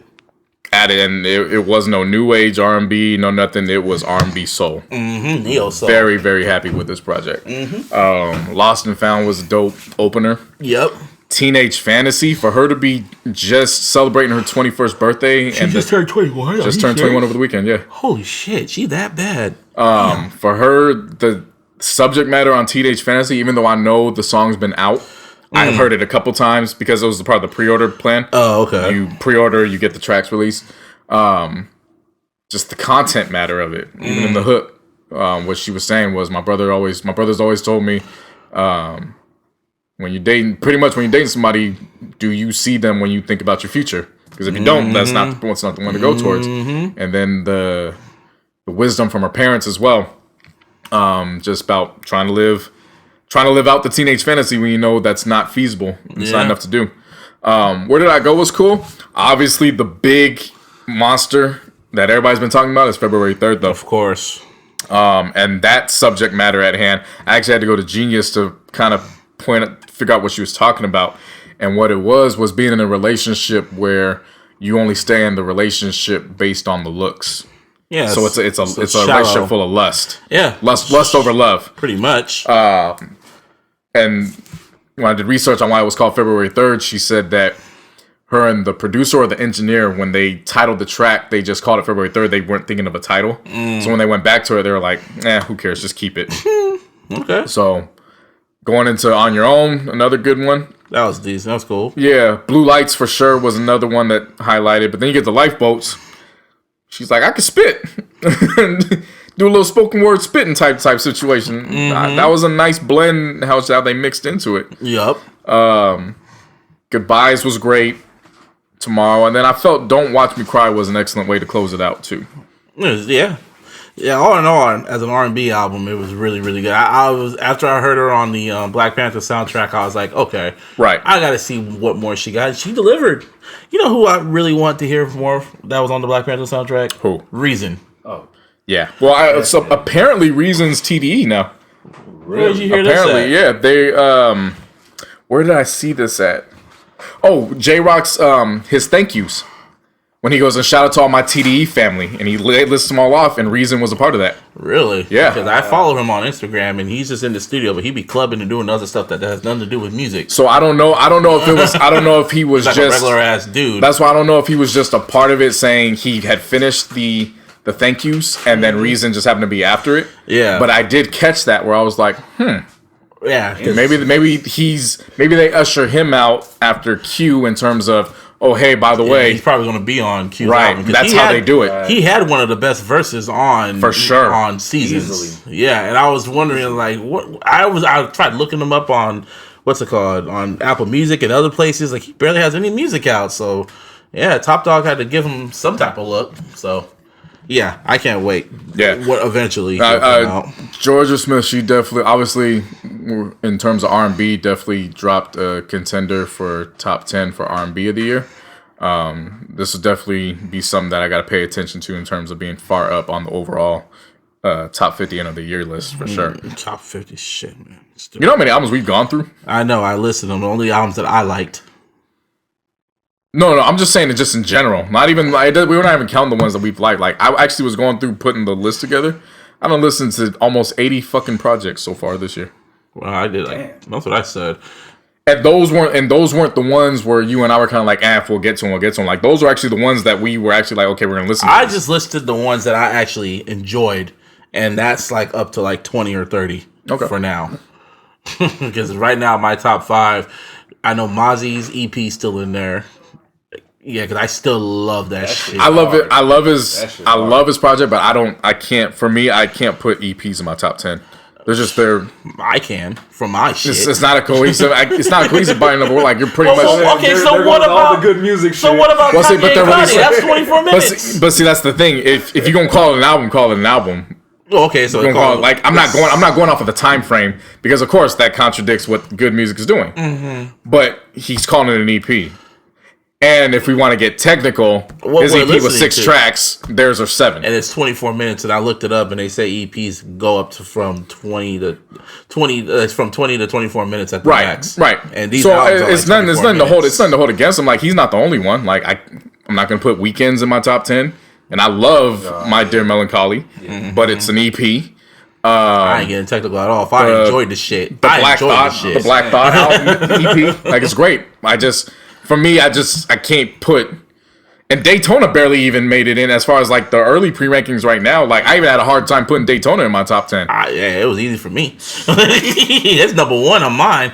So, that's top 3 for me. Top because of what? I'll put it in that area, but it's KOD to me. I mean, right now, for me, it ain't topping KOD, Nipsey, and it's up top of KOD Royce. to me. It's up to KOD to me. It's right next to Royce. Daytona's I'm not. But see, that's the thing. You get something like Mozzie, but then you hold it up to Nipsey, who did a full-fledged project. Yeah, but it's like I can't give Mozzie. I'm going from. I understand what you're saying in terms of what you like and what you listen to, but I'm trying to look at the overall body of work, and that has to include some length. Like you gotta take me on a journey. I can't just pop that in and be like, okay, some EPs can be a journey too. My Mozzie EP was a journey.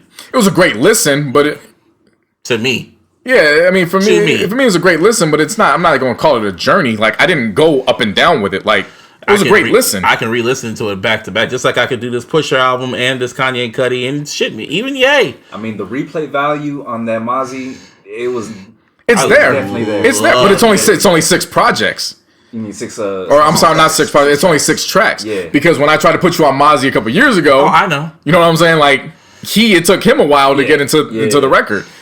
But so that's how I play it. I heard Mozzie's into some shit right now, supposedly. That's the first I heard. Yeah, some shit where some street shit. I ain't gonna say. It's just allegedly. It's what I've heard on the East streets. Well, he's a street dude, man. So anyway, like I was saying, right now my top 5, if I can really think about it, in no particular order, is Daytona, Royce, Nipsey, Kanye and Cudi, and KOD. My 5 right now is Nip, Royce, KOD, Daytona, and Janelle Monáe. You. I really don't have a top 5, man. Like I don't. Pathetic. You blew it. I really want to go back and like re-listen to everything that I consider a top 5, like towards the end of the year, and see if it still holds up. Because if it doesn't, yeah, of course. You know what I'm saying? Like it's. Well, I know we can all make an agreement. Drake is gonna be on the top 10. Definitely not. Nope. No. He's never been in none of our top 10s. Every year we've done our list, he's never every time we do, like even before the podcast, Drake has never made our top. Oh, nope. The only one was, I shouldn't say the only one. The only 2 were Take Care and Nothing Was the Same. And If You're Reading This, Is Too Late. It wasn't my top 10. Yeah, well, you really hate that damn album now. You can't. I don't really hate it. I laughed at it. I've always consistently laughed at it. I mean, would it still be in your top 10 now? Hell no. I'll see. Yeah, everyone. I remember like just last year, everyone started talking about like this might be his best album. But now, when all this shit came out and the ghostwriting shit, that shit's like plagued. It's like this. It's like nasty. So I'm telling you, if you go back and just take the stenches on it. Yeah. If you go back and just play some of his tracks for a day, it's funny as hell. He was talking hella tough. Especially was it 4 a.m. or whatever in Calabasas? Oh yeah, well I like that one. That's just funny as fuck to listen to now. Why? Because he's just sending shots to people. How the fuck does he start off? All you old niggas is retired or stupid or some shit. yeah, like just like okay. damn. For sure, my nigga. For sure. A lot of them. A lot of those Drake records are just like funny. Anyway, sports. Well, we got one more. What's the other one? Oh, the Superfly, but we didn't listen to that bullshit. I did. You said you didn't care about it.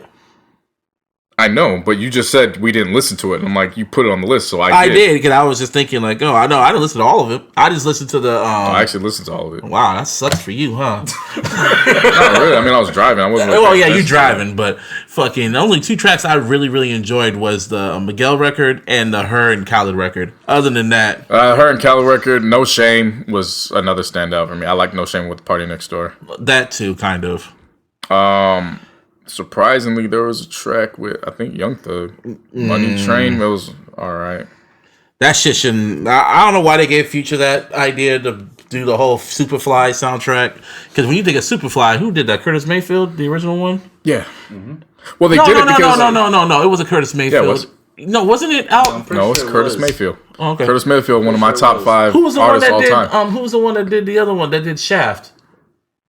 Isaac Hayes. Hayes. Okay, I got them confused. Yeah, Curtis Mayfield did the original one, so they need to get someone else to do that. They should have got. Well, Kendrick. they did it because Everybody should just get Kendrick. yeah, I'm not gonna do that for Kendrick. Kendrick's Rick not Ross. They should have got Rick Ross. Oh no, this was because it's in Atlanta. So You can't bring a nigga from Miami in Atlanta. Well, Kendrick's not from Oakland, but he from Compton, and he did the Black Panther soundtrack.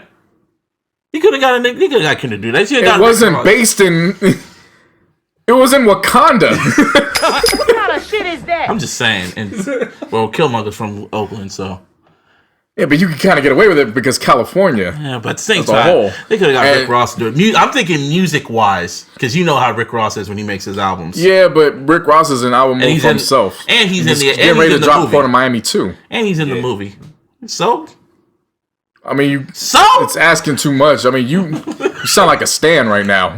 sound like a stand. I like good. I'm a stand for good music. Like you sound And I like know the, it you was sound good. like some of the Beehive. I was going on the Twitter, and wow. then she dropped the booklet, and then they're like, "That's all we were getting. We wanted an album. Like you got to drop the album." It's like, what the fuck are you to tell somebody to drop a damn album? Still Like, tripping chill. about that damn. They're gonna be mad when it's the fucking Jay-Z and Beyonce album. They still hate. Oh no, Jay-Z. I don't care if it's Beehive, if it's Navy or whatever. Like I don't understand the concept of a stan. Like My tea's gone cold. Like, go live your life. Like, Why? I don't understand that life. Like to me, it's fucking weird. It's really weird. Window. Hey, blame M. I'm not gonna blame him. He just highlighted it. That's all he did. I know, he didn't but create it. I just brought that can't- shit to the light. I think man. Nas. I think Nas immortalized it when he said it on Ether. You're like a pussy, a stan. I mean, if we keep it in a buck, the reason why the restraining orders are now in effect is because of I forgot the actress, but she was the fan that went crazy, and he found her because he was in love with her. I forgot what the fuck she was doing this was back in like the late 80s. Elizabeth Taylor. I don't know, but what happened was Baltimore? she used to be in a TV show. She had the squeaky clean image, and then when she got older, she wanted to distance herself from that image, and she started doing some risque stuff. And the fan like flipped out because he's like, "That's you wouldn't do something like that." So he found where she lived, showed up at her door, and he stabbed her, shot her. And that's why in the restraining orders, that's why you can't have the celebrities' public records anymore. Also, fucking speaking of Stan, you know, the Last Jedi, that Asian chick. Yeah, she ended up deleting her social media because the Star Wars fucking standums were just harassing her because they hated the Last Jedi so much. They hated the Last Jedi so much they feel like her character ruined the movie, so they were just hella just. And she already deals with mental issues as it is, so she got fucked up as it was. If you're gonna go that route, too. like if you're gonna go that route, man, go fuck yourself. Like, what's the point of that? Hey man, I want to holler at her. She cute. Go get some pussy. Like, if we keep it in the buck, like, hey, like I said, she's cute. No, I'm not talking. I'm talking about the people that went at her. I know, but fuck them. That's who I'm talking to. Right now. I know, but I'm saying fuck them. I don't want to make them relevant as much. I just wanted to say it. You don't want to make them relevant, but I mean, yeah, I know. Not talking about it is a disservice just as much. So I mean, it was just fucked up as it is. Yeah, it's wild to me. Anyway, she's probably filming episode 9 anyway, so she's just saying fuck y'all niggas. But yeah, the future, all that shit, just background music. It really was. Well, you said they were gonna bring soundtracks back, so you bet you regret saying that, huh? No, because technically they did. It just Sleepy Brown was on the intro. That was a good one. Yeah, him and Scar. Yeah. Of course, Scar from Purple Ribbon. That was a good one. But you know, and a lot of people, I was seeing a lot of people were confused why Sleepy Brown was even on this. I'm like, you guys do understand that Future is a part of the Dungeon family, right? Like, No, they don't. You know, the average fan don't care. Yeah, I guess. So You know, his uncle was a part. He is part of organized noise. but you know, people don't get it. Yeah. Well, Anyway, you know, well, basketball ended on Thursday. Friday. It was Friday? That's what Yeah. it was? Oh, yeah, it was Friday. And the goal, like Yeah, as we predicted, it wasn't 5 games. It was a clean sweep. Yeah. Oh, did you see Michael Rappaport? You saw what he did? Yeah, and he brought the broom in front of Nick Wright. Yeah, that's the dude that's on LeBron's nuts 24/7? Yeah. Yeah, that's why that motherfucker was wearing the fucking... He's a fucking... he did it because Nick Wright's a fucking Nick fan. Nick White's a Nick fan? Nick Wright's a Knicks fan, yeah.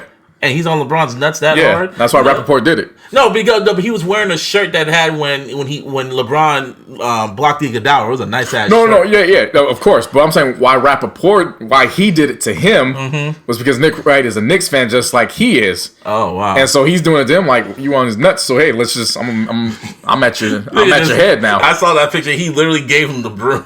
Yeah. Yeah, he's a Knicks fan, but you on LeBron's nuts. Yeah. Hard. That don't make sense. Nah. That's like me being a fucking Niner fan, but I'm on fucking Tom Brady's nuts. Right. That don't make no shit. And there's plenty of people like that. Really? I mean, you got people who also claim 2 teams as long as they're not in the same conference. That's stupid. It's ridiculous. So, like, yeah, you got, I know people who are like, I'm a Patriots fan and then I'm a Niners fan. And I'm like, how the fuck does that work? Like Eminem said he's a Cowboys fan and the Niners fan is his second favorite football team. Yeah, I don't understand. That don't make sense. I don't understand double rooting Zero teams. sense. How the hell can At you be all. friends with the rival? The rival team. yeah, That don't make I don't sense. Well, he understand. was popping drugs, so. But yeah, to touch on that a little bit. So of course Steph followed up game 2 with that hell of a performance when he broke the 3-point record and hit 9 in game 2. Well, we recorded before game 2? No, we recorded after, but actually I didn't even bring that up because we only touched on LeBron.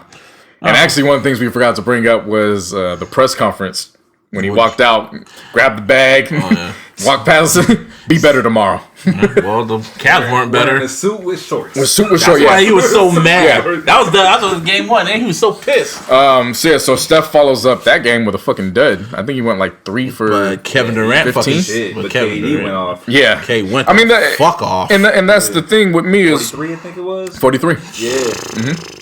That's the thing with me is the only thing I've criticized him on is just the move. Because it was, and I've always Man, stood. the first episode, you went in KD. You went the complete in on him on But- the very first episode of this podcast. But I was always consistent with. 2-time MVP now. Though I was always Still a consistent. bitch move, man. Right, and I haven't changed that. It wasn't what everybody else is making it out to be. Because everybody's like, oh, he screwed up the league. There's no more parity. I've always stood firm. I can give a fuck about parity. Parody. Like when everybody has an equal opportunity and equal chance. okay. I don't care about that. Yeah. I saw the Lakers win 5 titles in a span of 10 or 11 years. I want it that way. Where it's every other year Mr. we're Backstreet going bang. And when you go back and look at the history, there's really only been 6 or 7 teams that have won over the last 20 years or so? Mm-hmm. And there's 30 teams in the NBA, so what kind of parity is that? The Bulls, the Warriors, The Spurs, and then you added those off years Boston. with the Pistons and then the Celtics and then the Heat. The Heat, yeah. And then the Mavericks. Like, That's basically it. right. Like, So what kind of parity are we actually talking about? People are just mad it's not LeBron. Yeah, so in seeing him do that, it wasn't Which game we talking about? game now? 3 Oh, yeah. when he went off. It wasn't, I was looking at stuff from the standpoint, and I still have said this, like, still kind of a whole move, but at least now it's actually pretty warranted when you factor in that you go into game 4 and No, we missed that rainbow shot that Steph did in game 2. no, we touched on that. We did? Yeah, because remember we were saying that's when I said Oh, yeah, that shot. when he shot it, that's when Larissa and I went to get something to eat. I was like, I'm not even watching that. Yeah. So going into game 4, obviously. I didn't watch it. I was doing some stuff. But I was looking at the score, and I'm like, well, it was just. I just saw the Warriors score just start going up like the fucking slot machine. I'm like, Yeah. what? Now, so touching on that, it adds some merit because we were all pretty much under the assumption, okay, Steph's done enough. He's going to get the MVP. KD gets it, so I was like, well, Did now KD get a triple double? Yeah, but it was a low triple. It was like 20 points, 12, and 10 or something like that. And he had actually gotten that in garbage time the same way Steph was getting a lot of his 37 in garbage time. So they were kind of offsetting each other. Garbage time started halfway through the third, man. Well, I mean, that's when the Warriors really turn it on. Yeah. Like, right. You think you in the lead? Not for long. Oh, we in the lead? You ain't winning. That's pretty much what it is. Basically. But to touch on that is, okay, so now he's got 2 titles. Now he's got 2 finals MVPs.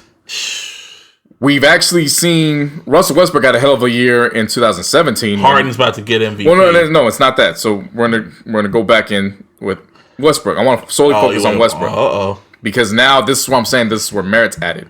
He had a hell of a season in 2017 when we thought he didn't have anybody else. Mm-hmm.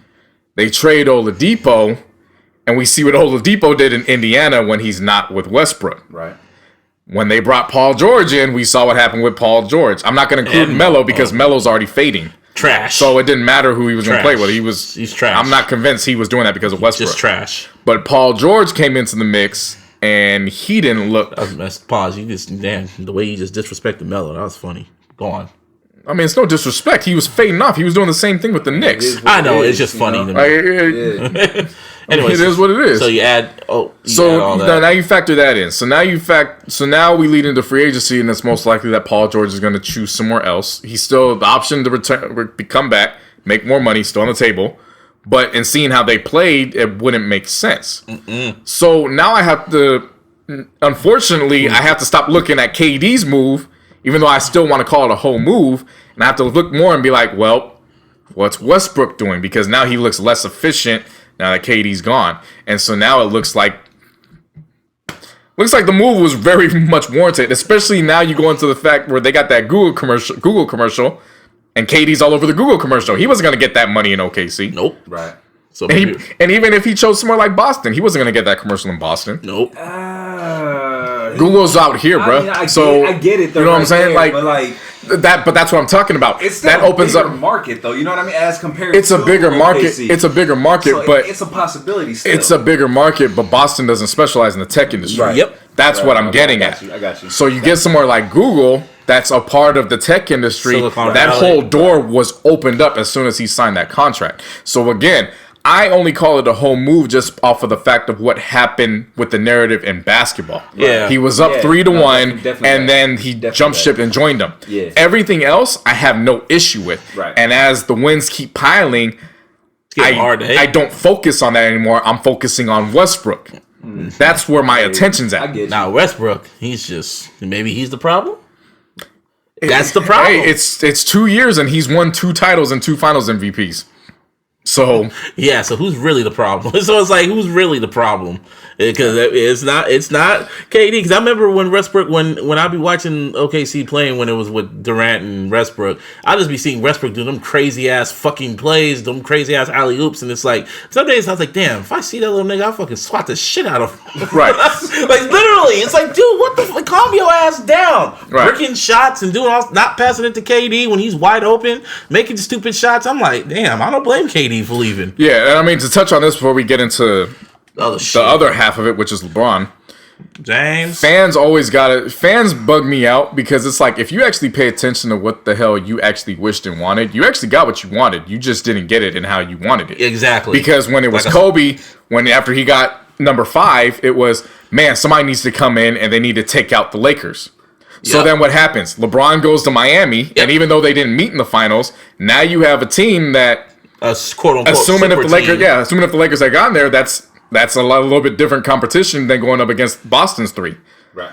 But in doing that, Dirk Nowitzki somehow managed to get in the mix, and LeBron stands had to take an L with that. But it wasn't the fact that they were like, we just want LeBron to win. It was, we don't want the Lakers to win anymore. Mm-hmm. You got your wish. The same token goes with LeBron James. We're tired of seeing LeBron win. Somebody needs to go and they need to do something. Well, you got what you wished for. It just came in the form of the Golden State Warriors. So fans also got to understand that technically you're getting what you wish for. You just don't want it and how it's being handled. You want LeBron to be what KD is right now. That's what they want. They want that. But no. What I'm focusing on is that for those who didn't want LeBron to win anymore, they got their wish. It just came in the form of Kevin Durant going to the Warriors. And then they start a super team. Yeah, and then they start bitching and complaining with, oh my God, they're ruining the league. And it's like, no, they're not. They're not. The league has 30 teams, and you can only name, I think there's only 4 or 5 teams out of total that have more than 5 rings in the franchise. Like the Warriors just tied the Bulls for number 6. Oh, really? Yeah. How many rings did they have before that? Before they started winning these last 3? Yeah. They had 4. Or no, I'm sorry, they had 3. Was this before the merger? They only had 1, man. I could be, or no, 2. No. I'm pretty sure. No, they had 3 going into it because 75 was the last one, but they had 2 when they were technically the Philly Warriors, I think. Oh, okay, yeah. So that counts. Okay. Right. But when they count because they transfer over. When they became Golden State. Yeah, because the Lakers have, I think, 3 or 4 that came from Minnesota, but we still count those. Yeah. Versus, okay, so now let's talk to the upper end. So you got 4 or 5 teams that have 5 minimum. And then outside of that, so the Warriors and Bulls are tied for 6, and then you got the Celtics and Lakers, which are 17 and 16. There's a wide difference from those 6. So where's the parity? You know what I'm saying? Like, yeah. Oh yeah. There ain't no damn parity. No, it's just like you were saying. Fuck out of here with that. I hate that. I hate that talk. Like, because they're mad, it's not what they want. Because honestly, this is their happy ending. They wanted LeBron to be God, pretty much. No. That's what they wanted. That was for the LeBron stands. Oh. The LeBron haters wanted him to lose, but they wanted him to lose to, a team that just had 1 or 2 All-Stars to do it. They didn't want this. Because even though they're happy LeBron didn't win, they're still upset. Yeah, you still have to deal with that. And to close it out with the parody, everybody keeps bringing it up. It's like, damn good well you are not watching a finals that has the Charlotte Hornets and the Phoenix Suns. Or if we keep it real buck, the fucking Rockets and Celtics. You think anyone would have cared about that finals? No, they would watch that. Definitely. Harden and CP3 have star power. They probably wouldn't have watched it this year because Kyrie and Hayward were out. And it probably would have been more just intrigue tuning in because of the young talent. Yeah. But if everybody's healthy and those 2 teams advance, that's doing numbers for sure. Celtics are like a prime. Anytime the Celtics are in, they're going to do numbers because it's the Celtics and the Lakers that have the stronghold on the league. Yep. Well, shit. You got me. Now to cross over onto the situation with LeBron. On one hand, you definitely feel for him because you go back to game 1. The J.R. Smith situation. But it would have just delayed the inevitable if they would have won. Yeah, but at the same time, it shifted their momentum. So even if it delayed the inevitable, who's to say there's not a game 7? Anything can happen. You get a last second shot that hits the buzzer. They're in the game. Yeah. Now, I feel for him on that end. The report comes out that he was hiding that he pretty much broke his hand. And a lot of people are saying, well, why was it hidden? This is that. And I'm like, come on, man. Like, are we really going to do this where you don't believe? I believe he did it. I believe you get that pissed off at a situation like that, you're going to punch something. Yeah, of course. Do I excuse it? No, because he has to be the bigger person and the leader of that team to know I can't physically. Humans are owing infinity against cement and bricks. Because he wanted to fucking punch J.R. Smith in his fucking jaw. Only person I've seen punch something like that is either Batman or Superman. And last time I checked, they don't pay taxes. Hey, I punched an electric grid before. And how'd that work for you? Well, there you go. Yeah. So on the flip side, you got to be the leader and know that wasn't the way to go. And for people saying, well, why wasn't it revealed? Do you really want that news to get revealed to somebody like Draymond Green who just has to cut off a screen and smack his hand? Like, do you want your opposition to know that information? Pause. You're really talking a lot for a migraine. It's gone now. Okay. The medicine, like I said, when you weren't looking, I took another couple pills. Okay. Damn. I know, like, hey, I was diagnosed. Juice now. I was diagnosed with migraines when I was 12, so I know how to deal with it. Yeah, but with LeBron James, I mean, I low key felt bad for him, kind of, but then I was like, not really, because these niggas are trash, and he should have knew that. Well, yeah, and that's that. But that goes back to it. At the end of the day, he lobbied to get all those guys paid. He sure did. Like he demanded that J.R. Smith get that deal.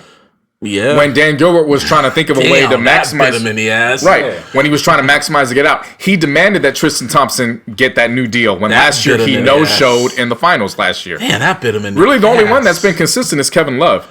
Because even when Kevin Love's numbers were off all throughout the finals last year and years before, it was all that he was doing that doesn't show up on the stats sheets. That he was still making himself a part of the game. He's really been the only consistent. Kevin Love is just like, he said that he still wants to play with LeBron. So Well, it's funny because he said he wants to remain in Cleveland and he still wants to play with LeBron. And everybody's kind of like, which one do you want to pick? Because it's a foregone conclusion he's not staying in Cleveland. Gone. Especially how he was talking after the post game. But and then even after you go after the trade, when that game in Boston, remember when Martin remembers when Hood, Clarkson, all them went off? Oh yeah. And remember what happens? He goes to Jeff Smith after the game. We finally got a fucking squad. Yeah.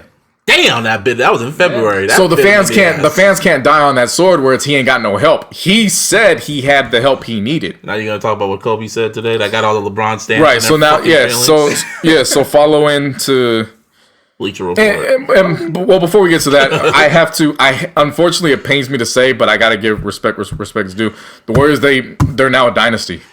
It's a dynasty, niggas. They defended the title. They got back to back.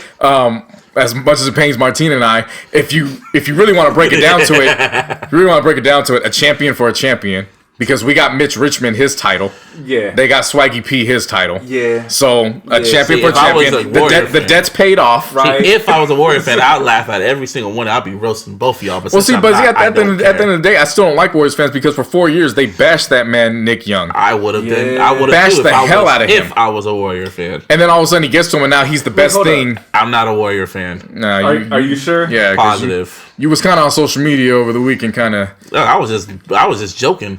You know me. I don't know you. I just sit next to you every week to do a podcast show. I don't know who you are. I just post what's on my mind. And they're a dynasty now, which is still crazy to think about. Because these niggas were trash for how many years? Ever. Since 1975. Shit. Well, I shouldn't say since 1975 because Run TMC the years, they were at least decent. As long as we were both in high school, they were trash. No, yeah. So, that one, they had the 2 years. I don't count the Rebelieve one. I do because they took out a number 1 seed. Yeah, man. You got to count that. But they didn't really. I was like that was like a once in a lifetime shit. Even their second year, they actually became the first team. I had a joke about the Sharks. I was gonna leave that alone. Even the second. The second year when they missed the playoffs, they became the first team to win 50 games and not go to the playoffs. I remember that's when they started becoming good. I'm talking about when tickets were fucking cheap. And they had fucking, what's his name? Not Ellis. Who was on there? Monte Ellis. Yeah. No. That was the other before Ellis. Baron Davis. Not Baron Davis. Even before that. Latrell Sprewell. How far are you going? I think it was. What era are you going? Was Jordan still playing? Or 2K3. No, Latrell was in New York by then. Bobby Sura and fucking Bimbo Coles and Eric Dampier. Yeah. Jameson. I think that's who was on. Antoine Jameson, Larry Hughes, Gilbert Arenas. That year. I remember used to, like, when I was just... those tickets were hella cheap. You remember when the Warriors had Jameson, Arenas, and Hughes, and they didn't do shit, and then all three of them went to the Wizards, and they were in the playoffs. Oh, yeah. With Deshaun Stevenson going up against LeBron. You remember when the Warriors had Jeremy Lin for like a quick second? Yeah. That was like 17 games worth. Come on. But I mean, props out to him. They went to the Knicks and fucking had that one. Got his. He's still getting cashed out. He's still owed another $13 million or so this next season. Hopefully, serious from the Nets. Yeah, because didn't he break his knee or some shit? He tore something like the first week or two. He's like, it's broke. I remember that one. I was but I mean, respect. Yeah, Warriors are a dynasty. It's still crazy. To them. They got the parade going tomorrow. Yeah. I'm tired of parades. Of course, people texting me, "Are you gonna be at the parade?" Fuck you.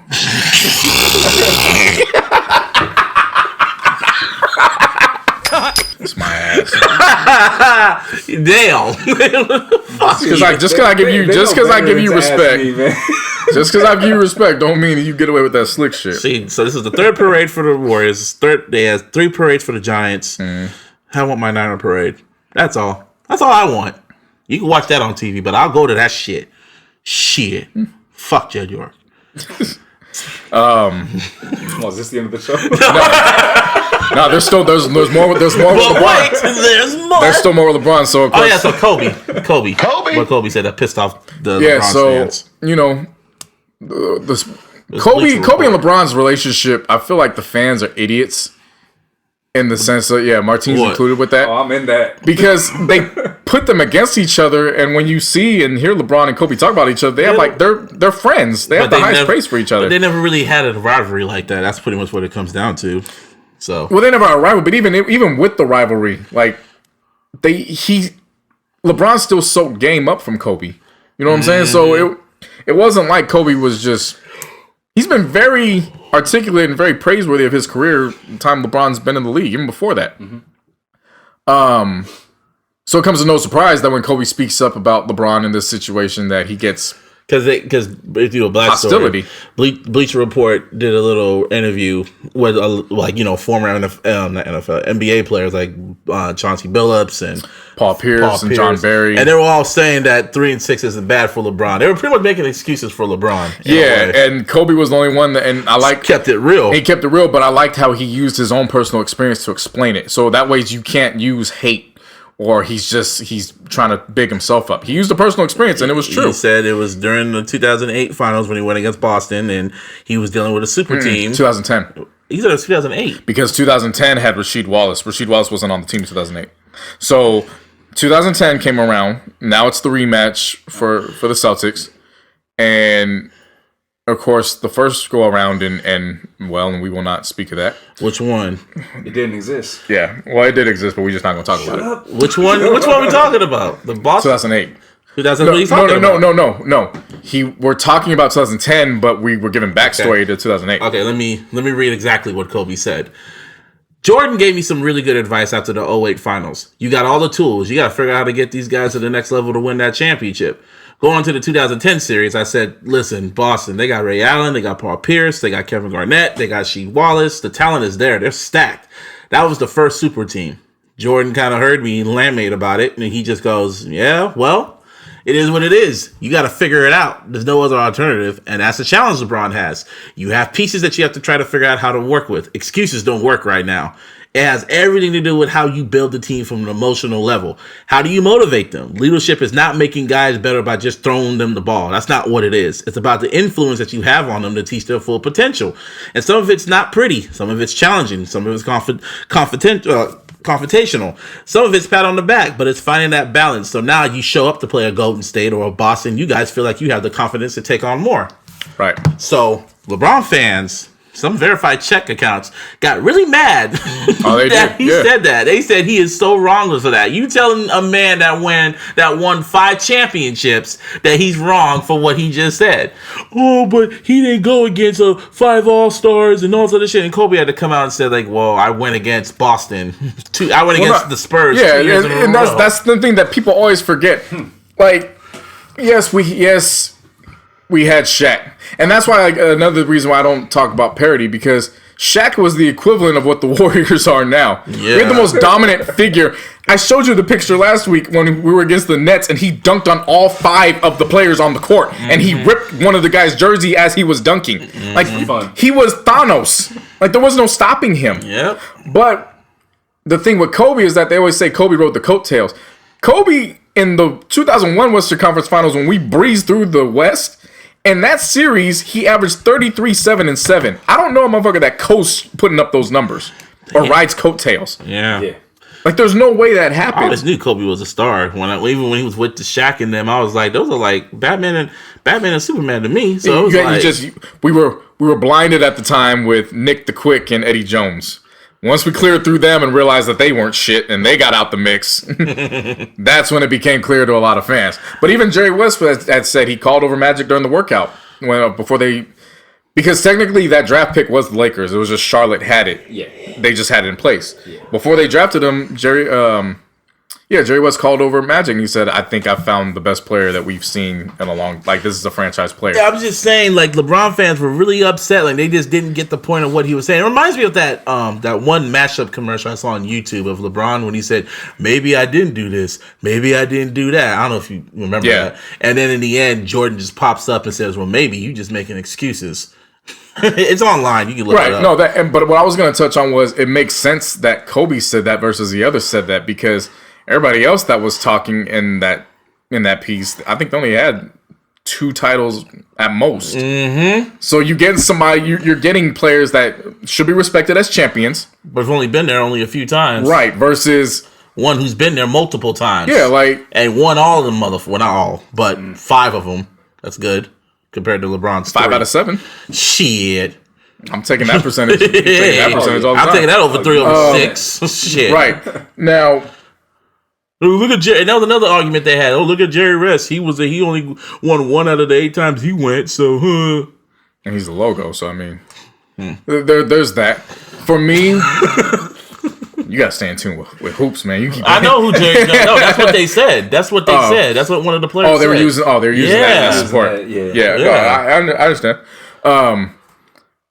For LeBron this year, even then, I'm still not going to cut him that much slack because at the end of the day, he said we have a fucking squad. Yep. And when you say that, that means you gotta go all in. So the thing that a lot of LeBron stans don't like to hear is that because they have this ideology of like when everybody comes over to play with LeBron, he makes them better. It's true. But there's a whole narrative that goes along with that. It's true for usually players 4 to the bench warmer. Yep. Mm-hmm. The second and third best players, there's sacrifices that have to be made. And the sacrifices usually come with them no longer being like full on attack. Like Dwayne Wade. And they have to become jump shooters. Not so much Dwayne Wade. Dwayne Wade still, he did his own. Yeah, Chris Bosh had to take it up heavy. Yeah, and people talk down on Chris Bosh. Chris Bosh, when he went to the Heat, he was averaging 24 and 11. He was. Yeah. Like he was, and the same thing with Kevin Love. His final year before joining the Cavs, he was 26 and 13. LeBron needs a Scottie Pippen. So, that's what he needs. He really needs like a backup, like a real, not backup, a sidekick. And Kyrie was a good sidekick. But that's where I was getting at. It's more than just being that on the court. Something went wrong off the court that had Kyrie looking at that situation saying, this is not the best situation for me. Playing with LeBron, who is the best player in the league, is not the best situation for me. That says a lot. Yeah. So he left. And when he left, he became the star over in Boston. That, and a lot of people bashed him.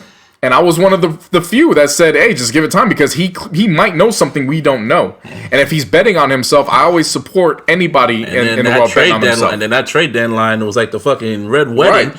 Right. So, so for this year, I still hold it against him where it's, yes, you went up against a powerhouse, but the team ultimately went the way you went. Mm-hmm. So when JR fucked the situation up, I hold JR responsible for that. But LeBron's got to be the one to say, you know what? We can still get this done. But that's not what he did in game 2. He gave up. He was more passive, and he wasn't in the same attack mode. Now, a lot of that could be attributed to the hand. That's all. But even then, you still got to be the leader to say, I can't punch concrete. Yeah. I can't do that. My team needs me. Stupid. So now we get to 2007. 2007. That's when they got swept the first time against the Spurs. Yeah. For me, he lost, but I still won't hold that against him. Young. That's the thing. He was young, and that squad was trash. And that's what confuses me about people saying, "Oh, this is the worst team he's had." Like, you can't even name the whole team that he had in 2007? You niggas don't remember Mo Williams? Mo, he wasn't on the team. He wasn't even on that team. Well, that's even worse. Like Larry Hughes was on there, but Larry Hughes was hurt. You had Eric Snow running point guard. Gauskis was really his. Did they barely make it to the finals? The Cavs that year? That was the year when he scored 29 of the last 30 against the Pistons. Shit. Like he was literally carrying them. They had he was just going off, man. Candace was Parker, that his second year or third Candace year? Parker's brother was on the team. Anthony Parker, remember him? Oh shit. Yeah. Wasn't that his third year he went to the finals? His third year. Damn. And then he just got, and then every year he kept playing for them niggas. They get pissed. And actually, it was his first year in the playoffs, wasn't it? His first year in the playoffs, they went to the finals. I'm pretty sure it was. So so here's this is why I brought it up. Because again, if Kobe's gonna bring up, it's deeper than just passing the ball. Let's factor in everything. He was given the reins to a team, and he had no OGs ahead of him to school him on game. That's a very important factor, especially for somebody that's 18 years old and has all this hype around him. Now, I'm not excusing what was going on, but you have to put a lot on that front office to say, you know what? Even if it's guys that we don't expect to play, we got to get him some knowledge to help him along the way. We can't just give him the reins. You gave him the reins, and his teammates included Ricky Davis, who thought that they drafted LeBron to help him. Man, I don't remember that. So. Like, Ricky Davis is on record saying that, oh, yeah, they got, like, he's good. He's going to help me get the ball. Yeah, well, he feels not when we drafted you. So 2007, no, I agree with what Kobe was saying. So I just refuse what he went up against. He went up against Tim Duncan, Manu Ginobili, and Tony Parker when they were all in their prime. Mm-hmm. And he had Eric Snow. Yeah. Now, Eric Snow, Allen Iverson had Eric Snow as well, and look where that got him. They got him one game, but it didn't get him much of anything either. Yeah. Now, of course, now we go into Dallas. Dallas 100% on him. That was him. That was 100% on him. They had that series. They were up 2-1, and he, from game 4 he had 8 points. Never seen that from a superstar ever with that much talent. Where else are we going to? The situation with the Magic in 2009. It should have been Cavs versus Lakers in 2009. Yep. It should have. But and I'm not one that usually dives into coulda, shoulda, wouldas, because if it was going to be that, it would have been that. But if you're going to look back on that, there's no way in hell that Rashard Lewis, Hedo Turkoglu, and Rafer Alston, because Jameer Nelson was hurt at the time. There's no way they're supposed to beat you. No. Yeah, that was on him. 2010, the Celtics. I could go either way with that because it was still the Celtics. Still the Celtics, yeah. They were that super team. Rondo had gotten, he improved at that exactly. point. Like, yeah. Right. And that last year he played. The last year with the Heat. He didn't care about that one. The last year with the Heat is interesting because they won one game, but they get swept. They won game 2, and then after that fucking game 3 when the Spurs came out and hit like the first 11 shots. And none but threes? And 7 of them were threes or something like that. Yeah, it was a high percentage threes. That was an anomaly, but it was one that just it killed the spirit. That's what. Damn. So threes hella killed the spirit for LeBron. Yeah. Oh yeah. That's the kryptonite. That's his kryptonite. Niggas making threes. Fuck. 2015. Kyrie and Love are out. Yeah. I can't really do much against that. 2016, they obviously come back 3-1. Now, 2017, you got to do what you got to do. I hold 2017 against them. Yeah, I was against them. Yeah. Because when it came to Game 3 again, for the second consecutive Game 3 in an NBA Finals, KD Kevin Durant came in. Yeah. And that took his soul. I don't know if you noticed, because I definitely noticed in Game 3, it was the same he spot. was following, no, not Kevin Durant with the shot. The shot was in the same spot. But LeBron the plays got out the way. up, He saw it. the last 6 minutes, LeBron did not play well in that game. You told me he was switching off and he was following Curry. Oh yeah, The switch offs, defensively, he wanted no parts of KD. Nah. Like man, you got. I got to hold you responsible for that. This nigga's scared. So, obviously, when it's all good and sunshine, and you win a championship, so he's got 3 of those. 2 of them I don't hold against him. 2007 Spurs, 2015 against the Warriors. He's missing 2 of his component players. Mm-hmm. I say even if it was only Kyrie playing in that series, they would have won because Kyrie, we saw what he did in Game 1 before he left. Yeah. Now you get 2017, 18, and 2011. I hold those against you. You got to do what you got to do if you're going to be the king of the league. They should call him king. I don't know why they keep calling him like they keep calling Drake Six God, but he has no classics. So, whatever. So it's just how they marketed it. So 2K, LeBron's on the cover. No jersey. Yeah, I noticed that.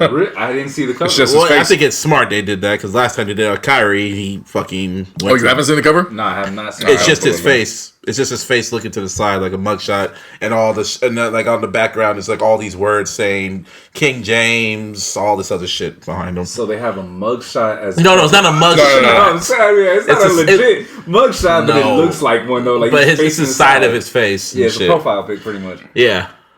Okay, so you know what? That looks like a ESPN magazine. Right. That's what that looks like. It looks like an ESPN on a Monday. Now, they did the right thing with that because now that the season's over, it's a whole plethora of options of where the hell he's going to end up. Yeah. So it's funny seeing all them NBA players pretty much putting their bid in. Like, niggas from the Sixers, from the Lakers to the fucking Houston and... It's gonna be like the Heat. What's it called? The Decision all over again. Decision of course, 2. This is Decision 2. Except with this one, it's this one's has a lot of play with off the court because he's gonna be uprooting his family for perceivably the final time, and Bronny Jr. is gonna be in high school. What's the second lowest one? You said Gary Bryce. Didn't Gary Payton say some shit that his son's going? Well, before I get into that, I'm trying to paint the picture for everybody. Okay. So Barney Sr.'s going to high school. Bryce is, I think, going to be in middle school. His daughter's going to start school, and Savannah's well into her business dealings. So wherever he picks that's it. Like that's where they're going to be. And reports came out from Gary Payton that Bronny Jr. is enrolled in a high school that's in the Valley of Los Angeles. Going to the Clippers. So I know he's not going, but I hope he does. So if that, I'm not saying, like, again, I always say if because you just never know. Hypothetically, if he goes to your squad, the Lakers, how would you feel? I'd love it for multiple reasons. LeBron is my second favorite after Kobe, and number two, LeBron stans, Kobe haters, and Lakers haters all seem to be one and the same. So they're gonna have to. Oh damn! Exactly. I want to watch. I want to watch them burn. And you know who else is gonna show up? He's gonna talk LeVar Ball. He's been very quiet lately. Yeah, because he was just in a music video with Lonzo and Jello. No, but I'm saying like online on the media, he's just been in the. Yeah, because he did his job. Yeah, season's over. I know season's over. It's just it's not even the season. You notice when it was time for them to go to Lithuania, he wasn't talking on them about it anymore. I know it's kind of interesting how quiet he is. Well, that just goes to show was all according to plan. Yeah, exactly. Like we were telling people. If LeBron show up, you know he gonna talk his shit, and if they start getting bad, you know it won't lead. Just go with it. Shit. But you're giving hypothetics, but it's not gonna lead to that. You know what I mean? Because he said the same thing about Luke. Just take jokes. Well, you just asked me to give my take, and we're dealing with realistic takes. I just like joking about the shit. But I joked around with the Clippers.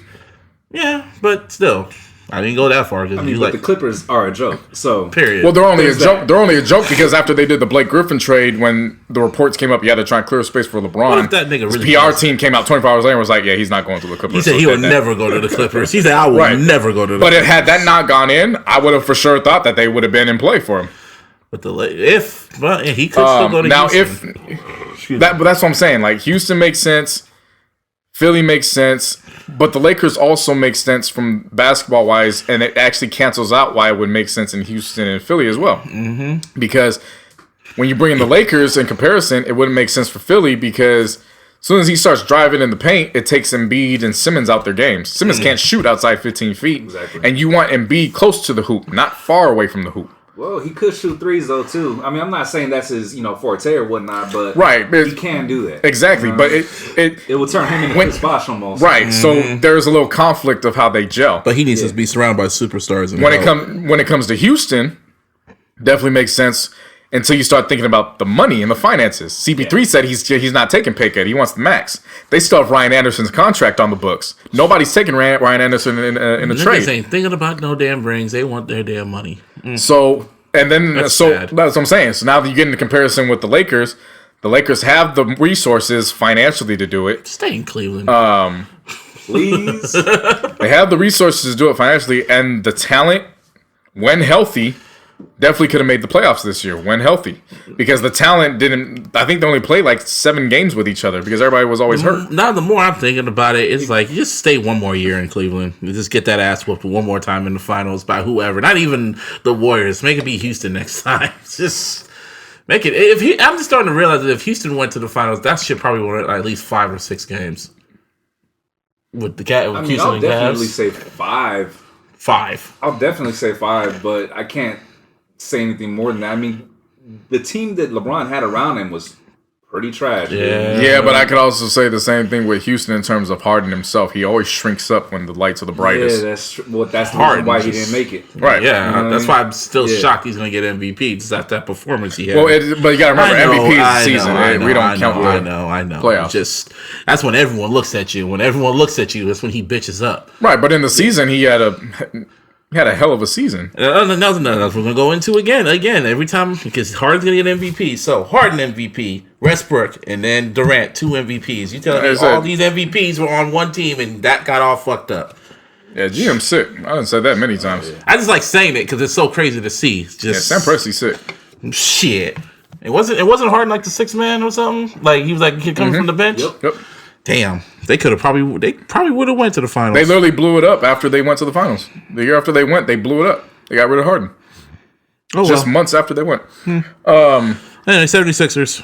Yeah, so you got Brian Colangelo, the former president now. So we touched on that last week, saying he was going to be given the opportunity to resign. Didn't we already say that? He was already gone. But now the report, now it gets deeper. They're saying his wife was the one that was sending all the information out. Damn. He lost his job over that girl? Which, even if he's fallen on his sword the way he did for her, how the hell was she getting that information still? It always leads back to him. So either way, like, y'all gotta be careful with that pillow talk, man. Like, you hoes don't loyal at all, man. like it be your own spouse. Be your own hoe. So that's why they're still in the running for LeBron. They got that cleaned up. Dwayne Casey went from being coach of the year, most likely, to being fired by the Raptors, Now you want to them being the Detroit Pistons head coach. So you got a 5-year deal. Actually makes sense. Yeah. Martine and I were talking about earlier. Because they got Blake Griffin, Andre Drummond. You just surround them with some shooters and defenders, and they could do something in the East. Pistons and Sixers actually did a little trade themselves off the court. Really? Remember, Blake Griffin used to be dating Kendall Jenner, and then he got traded, and she dumped him. And then you remember Ben Simmons dumped Tinashe because she was doing Kardashian-like shit. And then he dates a fucking Kardashian. Then come to find out he's dating Kendall. So then Tinashe and Blake Griffin went out and had their little date in the public or whatever. And then Kendall was supposedly cheating on Ben Simmons. So then Ben and Tinashe were seen at the club like a week later or something like that. So Tinashe just likes NBA players now, man. I don't know what's just... yeah. That's a damn shame. And she got too skinny now. She needs to get a little thick now. Yeah. I mean, she wasn't that as skinny as she was back then. Back then, she was like kind of thick. Now she's like kind of skinny. Hollywood will always do that to you. Crack, man. Cameron Diaz. Man. On The Mask, Such a she shame. was thick as hell. Such a damn And then shame. the next movie, she looked anorexic. Yep. She still looks kind of good, but... Yeah. Dwayne, let's see. So, football. Kaepernick still don't got a team, and I don't think he gonna have a team for a long period of time. But he about to sue the whole ass nigga in office for meddling with the fucking owners. Right. So we'll see where that goes. Yeah. And then last week, Martine was on watch trying to see if we were gonna get a response from Drake, and I remember him bringing up the Eagles situation. We're like, we don't give a shit about that. Yeah, it's important shit. Yeah, but now that we know that It didn't matter at the time. Yeah. I get it. now that we know we're no longer dealing with politics in Canada, we can go back and look at what he was trying to tell us, which was the White House invite was null and void. He ended up doing some, patriotism day or whatever. Invited. Yeah. They weren't gonna go anyway. I know they weren't gonna go. Like maybe like a few of them were. You know what I mean? Like it wasn't the whole team. Right. But they got disinvited. Like what kind of shit is that? It was even more funny. They said like they asked some of the staff members who's your favorite team members, your playmakers on the Eagles, and none of them could answer it. But you know who? They don't watch that shit. But you know who was the only person that was gonna show up? It was gonna be Nick Foles, supposedly. That sounds about right. Damn, I liked you, Nick. Hoe ass. I said hoe ass. Yeah, so now they had some event, and then there was even a person that took a knee during the national anthem when they were doing white that. boy did that. That was funny. Really? Yep, white boy did Right, that. and then It was a reporter. and then Fox News decided to, jump on the back of that and then highlight, why they got disinvited. And then they started showing pictures of them kneeling, and one of them was Zach Ertz, their tight end. Zach comes back out and was like, yeah, y'all know what y'all are doing because that's clearly me praying before the game. It's not me taking a knee. If you go back, none of us took a knee before any game. We all stood in solidarity. We may have performed other this is why sometimes acts. it's like and then that led to this bitch ass nigga. And then Chris Long released a statement. Malcolm Jenkins then went on a silent protest and then Fox News gonna come out talking about, we apologize. It's like, no, you ain't sorry. You knew exactly what you were doing. Well, they have to. Fox has to apologize because the NFL goes to Fox, so they have to apologize to that. Of course they got to, but that I know what you mean. Shit don't mean nothing. Fuck them. So that covers the Eagles.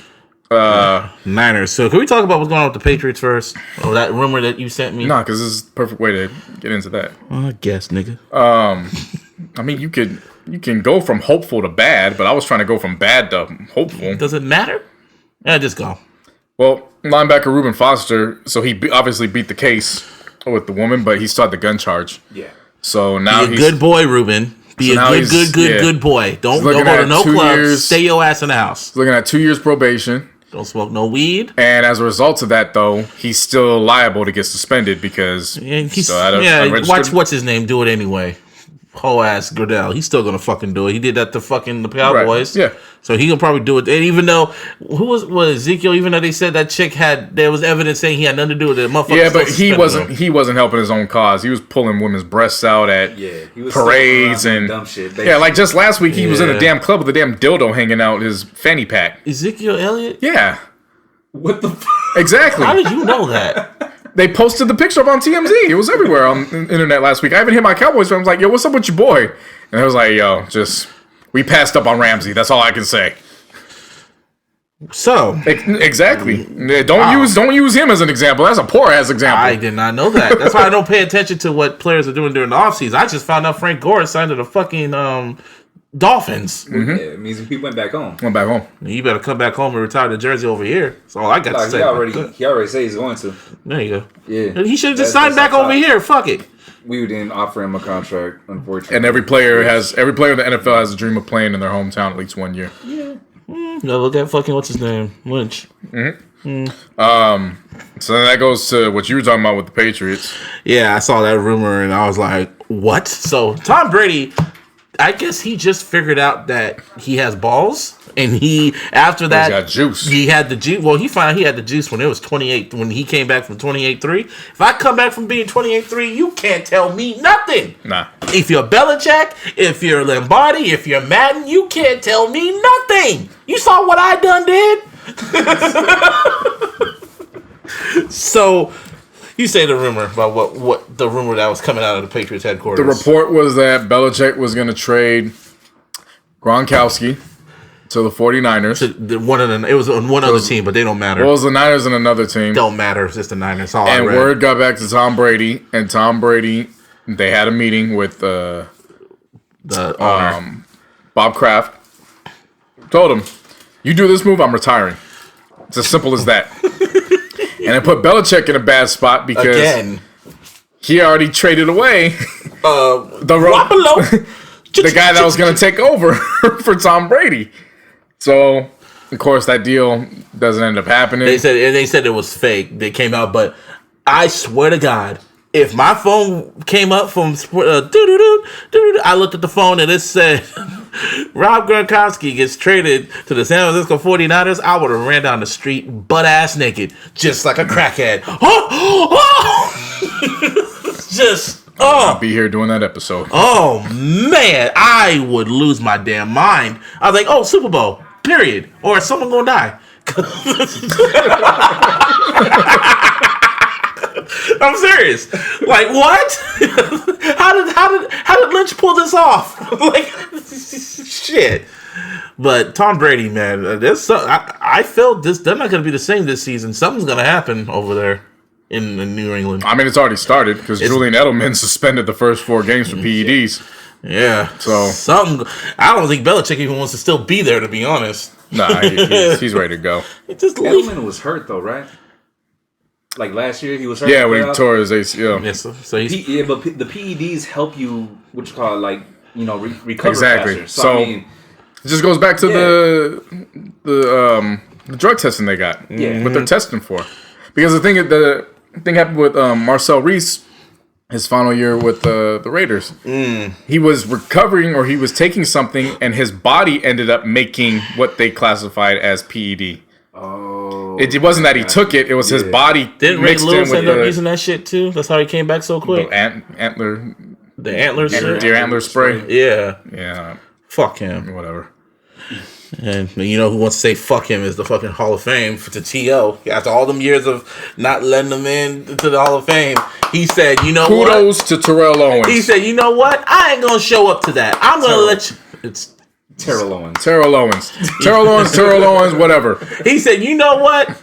I'm not gonna go. I'll let you know when I have my speech. All those years of you not letting me in, I'm gonna be petty and not show up. And now everybody's mad that he's not gonna show up there, and fucking hoe ass Whitlock had to come out and say some old shit. And like I said, I don't identify Jason Whitlock as a black man. He's just a coon, Uncle Ruckus ass, coon ass, fat nigga, nigger.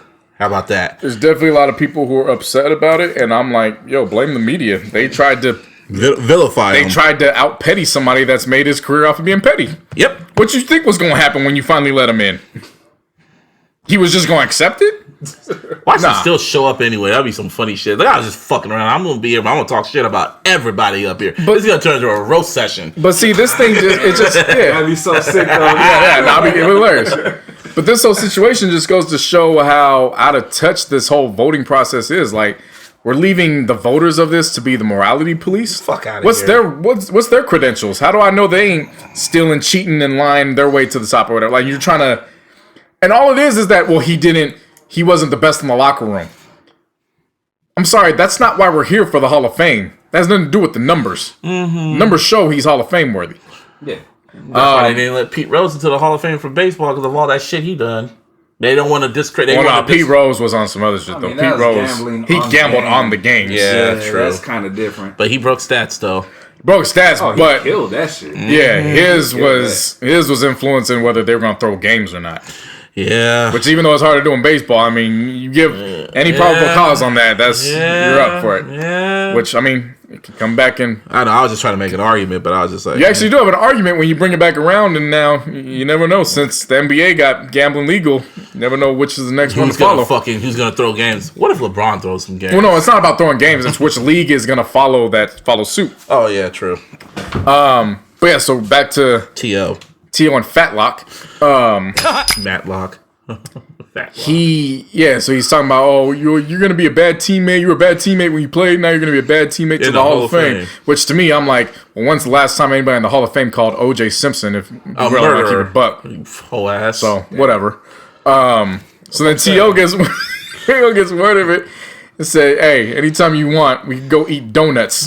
Dunkin' Donuts. I don't eat donuts. You can eat 100. You can eat 100, or better yet, you can eat 81. This is after you lose 100 pounds.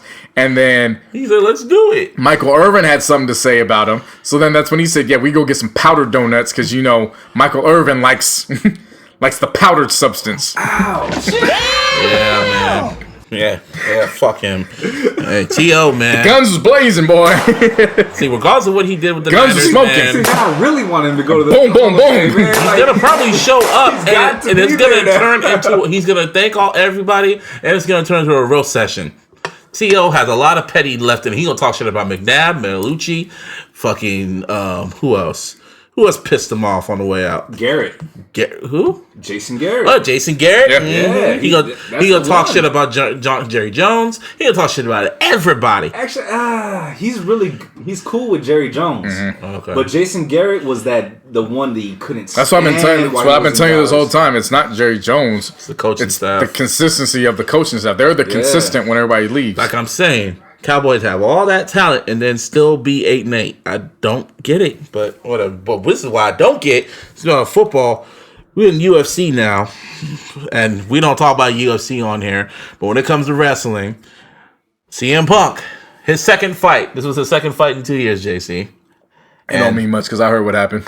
Oh, yeah, of course you heard what happened. See, if y'all listen back to episode 10, I went on a whole rant about what Punk did when he got washed the first time, and that lasted 2 minutes. This one lasted all 3 rounds, man, and he got washed again by Mike Jackson. The only reason why I remember that name because his name is Mike Jackson. Get it?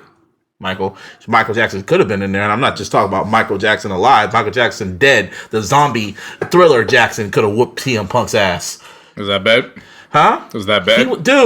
He tried to do a fucking kick, like, you know those kicks that they do? Mm-hmm. He fucking spun around.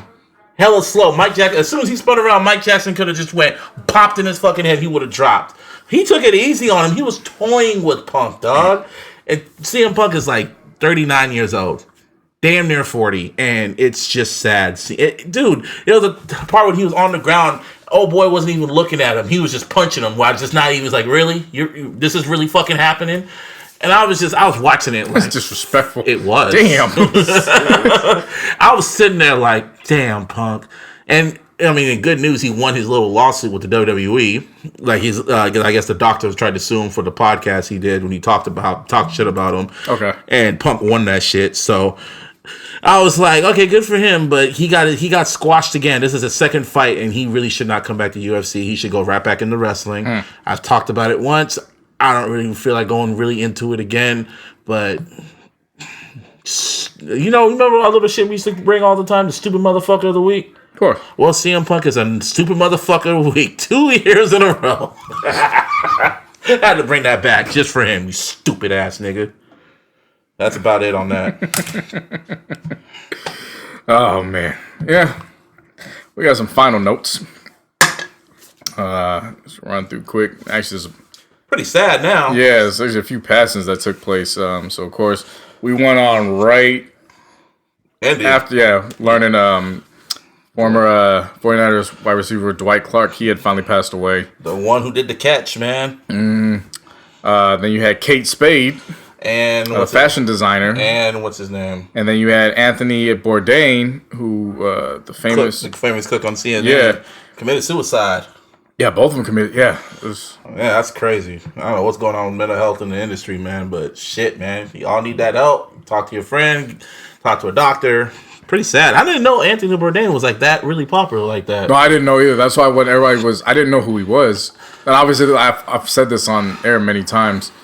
I'm not one to jump in on the fad. Same here. If I don't know who you are, obviously condolences to you and the family, but I'm not gonna go out on my way. R.I.P. All so sad. Yeah. I didn't really know who he was like that. I remember seeing his shows sometimes, but I didn't really get into it like that. But he really had an effect on a lot of people. Dude used to travel the world eating food. Right. And there was this one picture of him in Singapore. He was somewhere where he was sitting with Obama when he was president. They were just chilling, talking, and then they even put it up in the restaurant. He was like sitting on a little stool or whatever. That and he also was an activist. They asked him what was the leading issue with the industry, and he said the lack of diversity, including black people, when it comes to the restaurant business.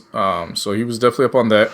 And then you also had Hugh Dane, the actor, passed away. A lot of people remember him as Hank from The Office, the security guard. He passed away too. So rest in peace to all of them. Yep. To touch quickly back on Beyonce and Jay, they finally released a visual of the twins, Sir and Rummy. It was stand-ins. No, not on the actual picture. The one of them actually renewing their vows. Oh yeah, that was them. Yeah. That was actually them. So they finally got revealed. Will Smith. I'm holding that for last. Okay. The group FaceTime, you can now do 32 people. I only talked to one person on FaceTime, and that's Diane. So shout out to Diane and maybe one other person. But other than that, I don't really do FaceTime like that. And the group FaceTime, if we're doing meetings, I guess. But why the fuck do I need to see? It's 32 people. Golly. Maybe for podcasts. How does that even fit on the screen? Man, if Apple, they figure it out. We gotta try. It's like pop-ups. We gotta try that shit. And then Atlanta. So Atlanta's back for season 3. Got the green light. And Donald Glover actually compared all the seasons to Kanye albums. So says that season 3 is going to be like Graduation. And season 4 is going to be 808s and Heartbreak if that happened. If it even makes it. Yeah, I think this is it. I think this will be the last one. All right. So, Will Smith is rapping again. And I think on his Instagram, his YouTube, he's been posting like him rapping on reggaeton shit, and he even did a remix onto his son's record for Icon. And he ripped that shit. And I don't know who the other dude is, but Will Smith has been rapping, and like he still has it. So what was the shit you want to get into with Fresh? I don't tolerate Big Willie slander at all, man. Of course, I've been seeing a lot of motherfucking Will Smith slander going on. The disrespect of people talking about, wow, I never knew Will could rap like this. Well, they're kids. The fuck you been? No. These are grown-ass people? Grown-ass people. Acting like they wasn't around, like acting like getting jiggy with it was just like... Hey, I danced to Men in Black. That was my shit back then. You know what I'm saying? Like, just acting like that was that. Or Summertime, bruh. So, my whole thing is respect the man that is Will Smith. Put some respect on his name. Call him the Fresh Prince, dog. That's what I like calling him. That's who he is. No, because that's who he was for a portion of the time. But That's not he's who still the Fresh Prince of Bel-Air. That's why I like calling him Fresh Prince, because, kind of just nostalgia feeling, but it's just like, I know, he's still Will Smith. He's like actor, fucking rapper. He's still, his best album, in my opinion, was his last album, Lost and Found. That was his best lyrical and beat-wise. That was his best album. Look, man, Big Willie Style had Nas co-writing records. Yeah, Big Willie Style was, that was the first rap album my mom got me. And Big Willie Style was Big Willie Style came after the deaths of Pac and Big. So commercially it took off and it just took off. Yeah, I remember that. But even leading up to before that, the first hip hop act to win a Grammy, who was it? Will Jazz and Will. And he didn't show up, but hey. Of course, they were outside protesting because they weren't televising at that point. Like, y'all gotta stop acting like it was, you know what I'm saying? Cats was just out here making fun of Will Smith like that was all willy-nilly. Like, that's not what was popping off. So that's all I gotta say about that. I don't tolerate Big Willie slander at all, man. Like, I really don't. So you feel Big Willie Style is his best album? Solo, let me reframe that. What was his best soundtrack record? Men in Black or Wild Wild West? Why are we bringing Wild Wild West into this? The song. Everything about that film was ass. You didn't like the Wild Wild West song? As a kid, yeah. Growing up, listening to it like, I can think about it now. You left the Matrix for this? He didn't get it.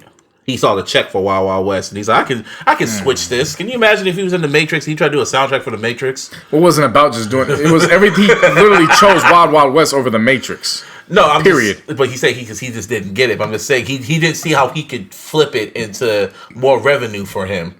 You right? know what I mean? Yeah, but that's what I'm saying.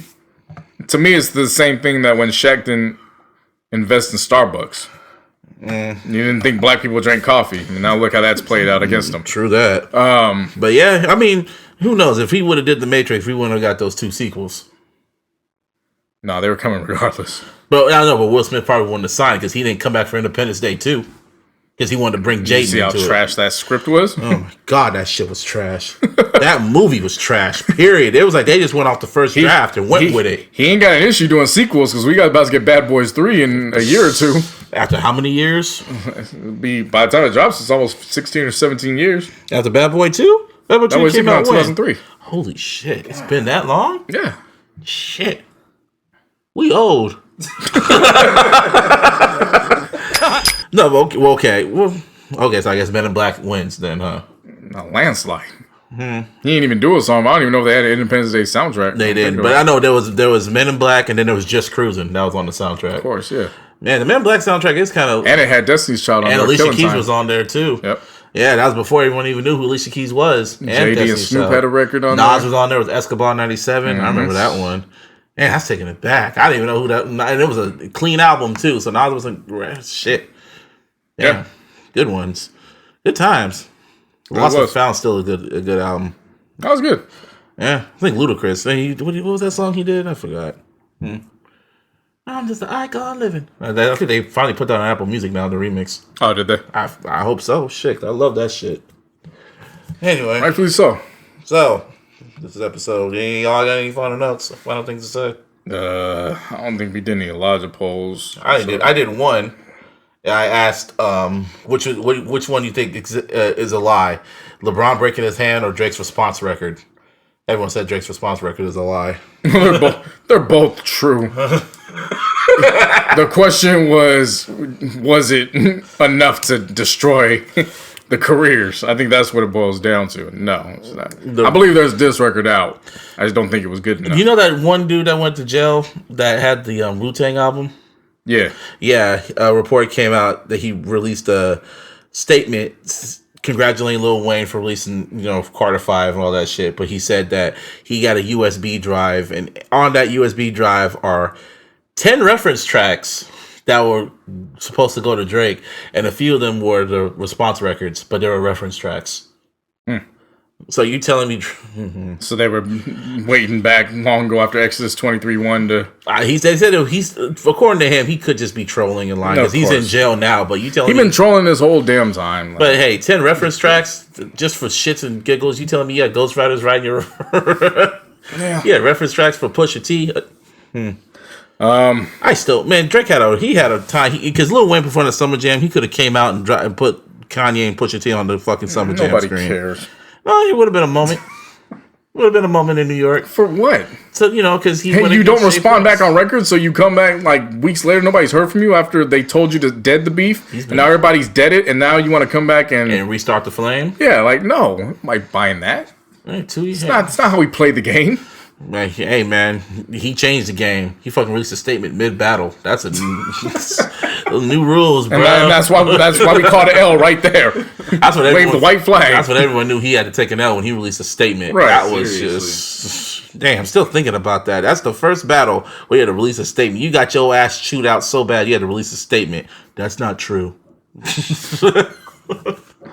But me, JC No Hunters on my social media.